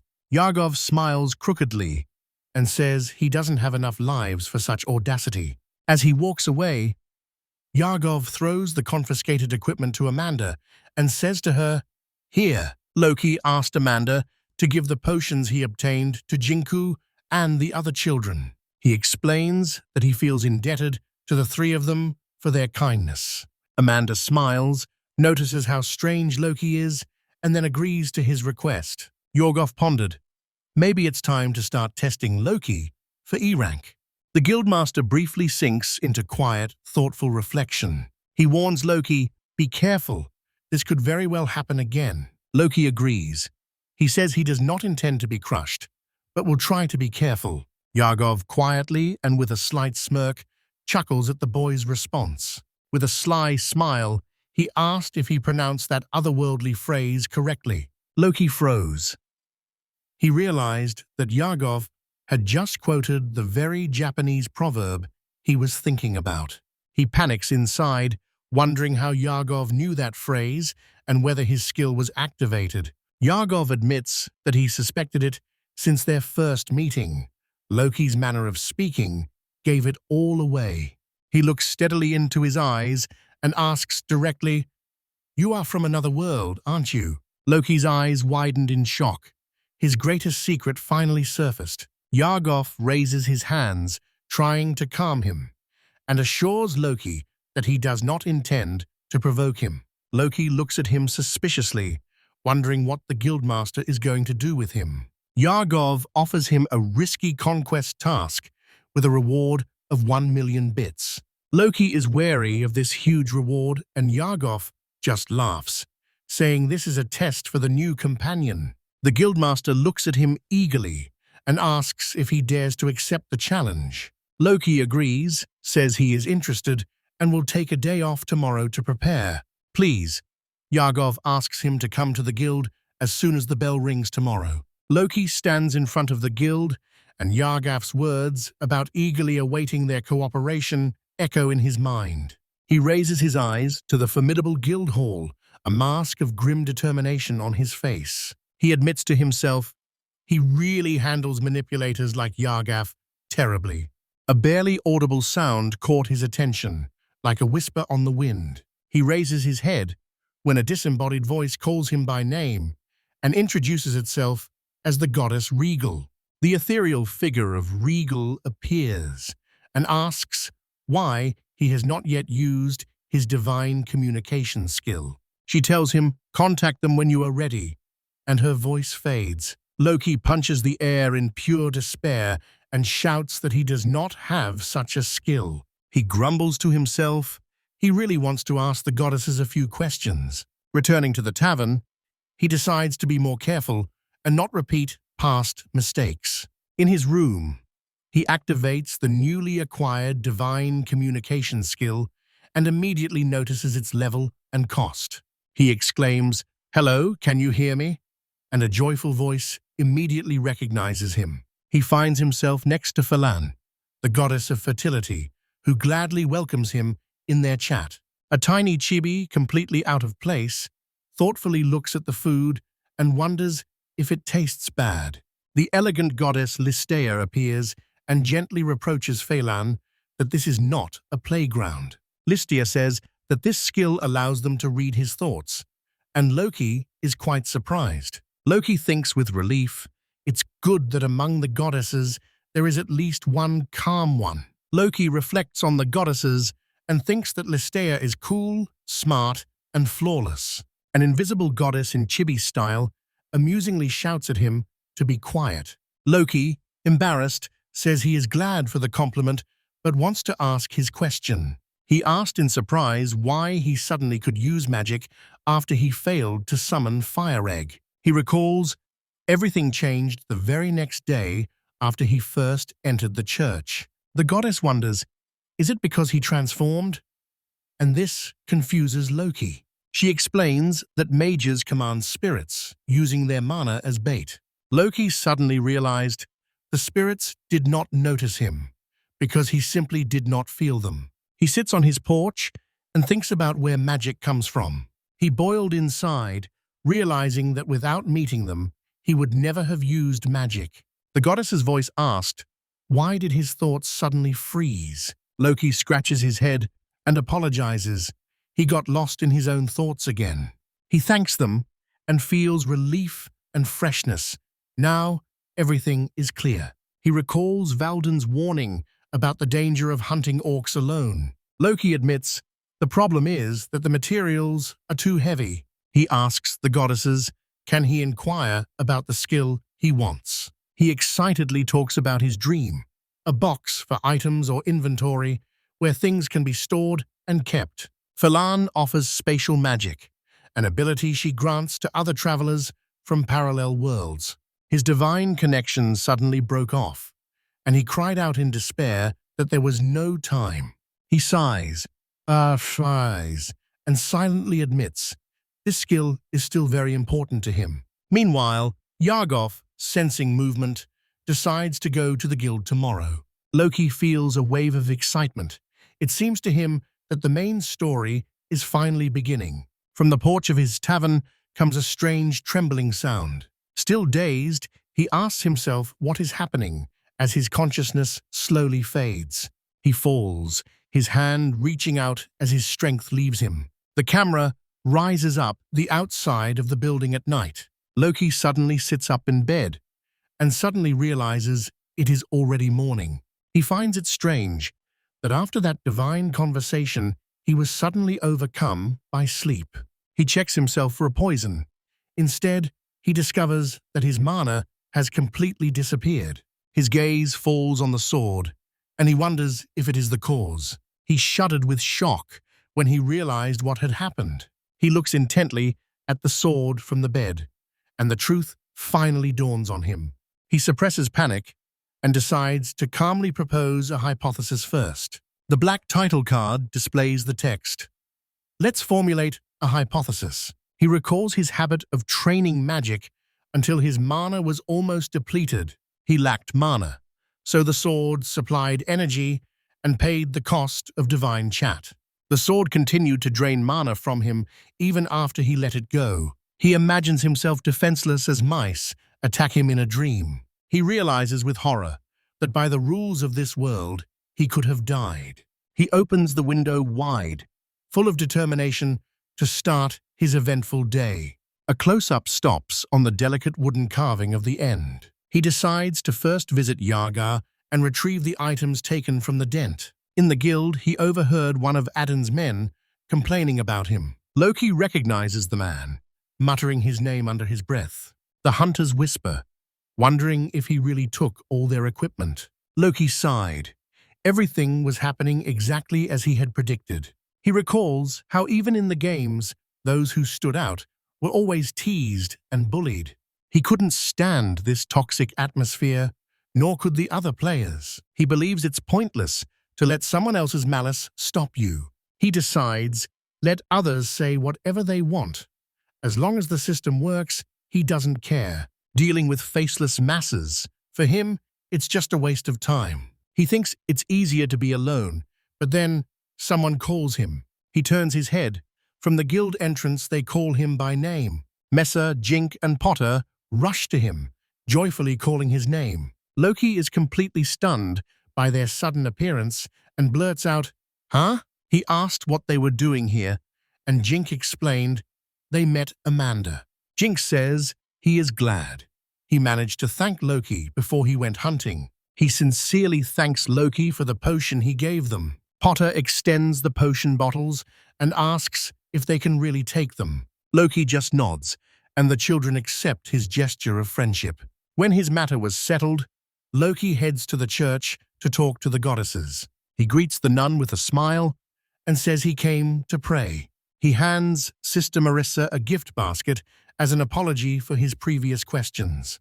He knelt down, asked if the goddesses were here, and said he came to see them. Two tender voices echo, as if confirming they are always beside him. He was torn into the divine sphere, where the goddess gently whispered that everything is fine now. He is greeted by three goddesses, cheerful Felon, gentle Feral, and exquisite Listea. Loki is completely blinded by their beauty.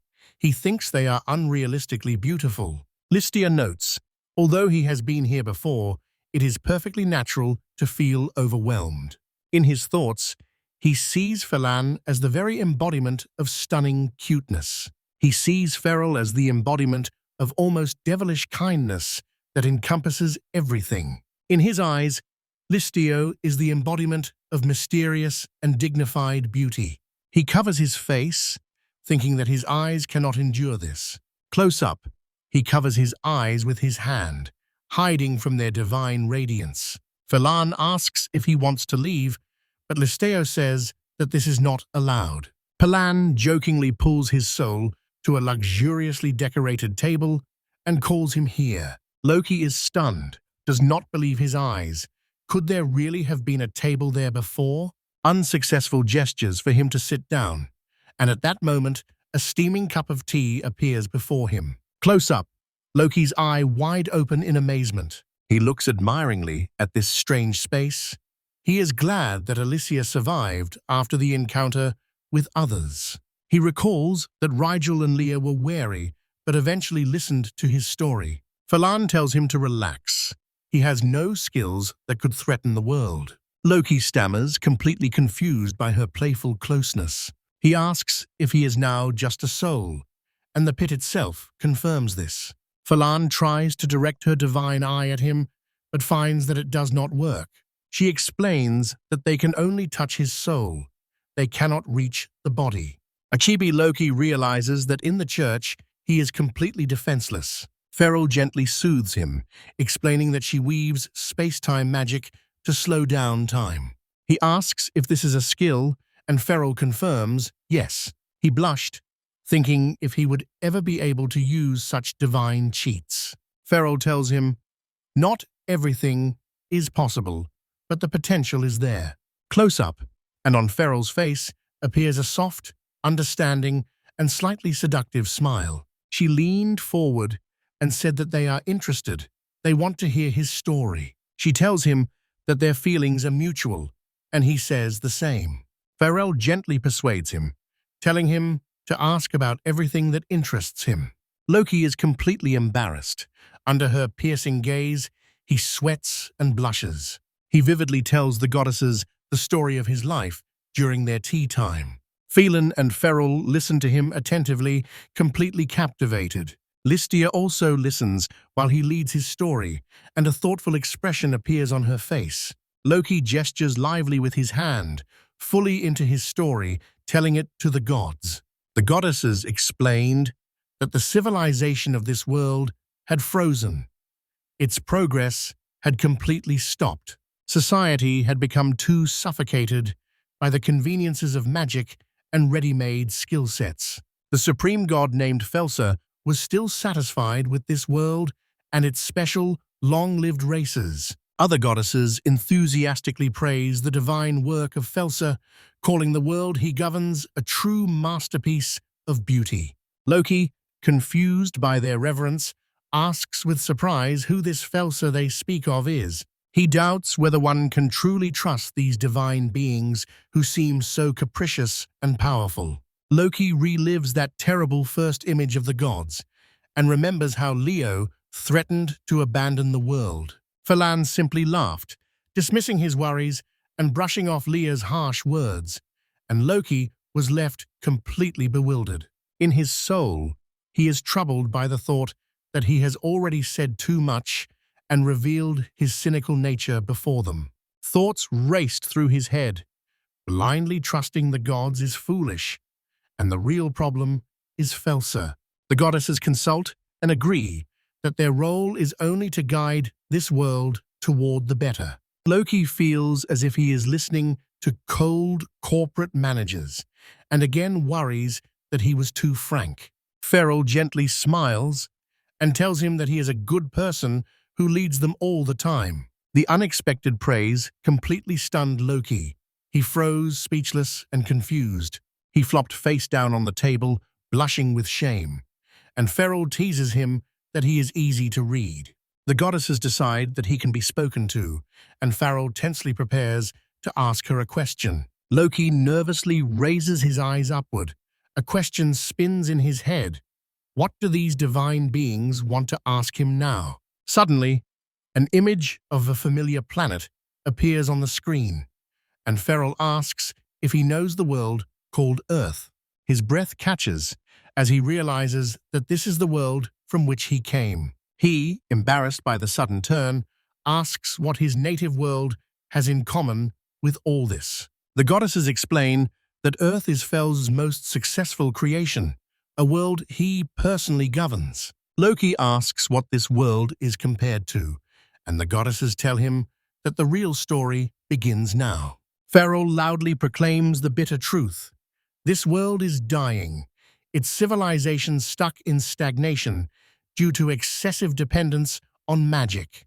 To save it, they summon souls from Earth, seeking their advanced wisdom and knowledge. She explains that the legendary hero Takuya was precisely that soul, a messenger sent to carry the wisdom of the Earth. The terrible truth finally crashes down on Loki. Now he understands everything. Suddenly he realizes all those strange technologies he saw are the invention of Earthlings. So who is he then? Chaotic editing reveals his crisis. He does not know why he lives, without purpose, not falling for tricks, simply discarded. His voice breaks into a whisper as he asks them for advice, a reason to exist. Pharaoh looks at him, feeling his deep despair, and quietly asks, "What happened?" He falls through the cosmic abyss, reaches out to the goddess, and desperately asks how he should live.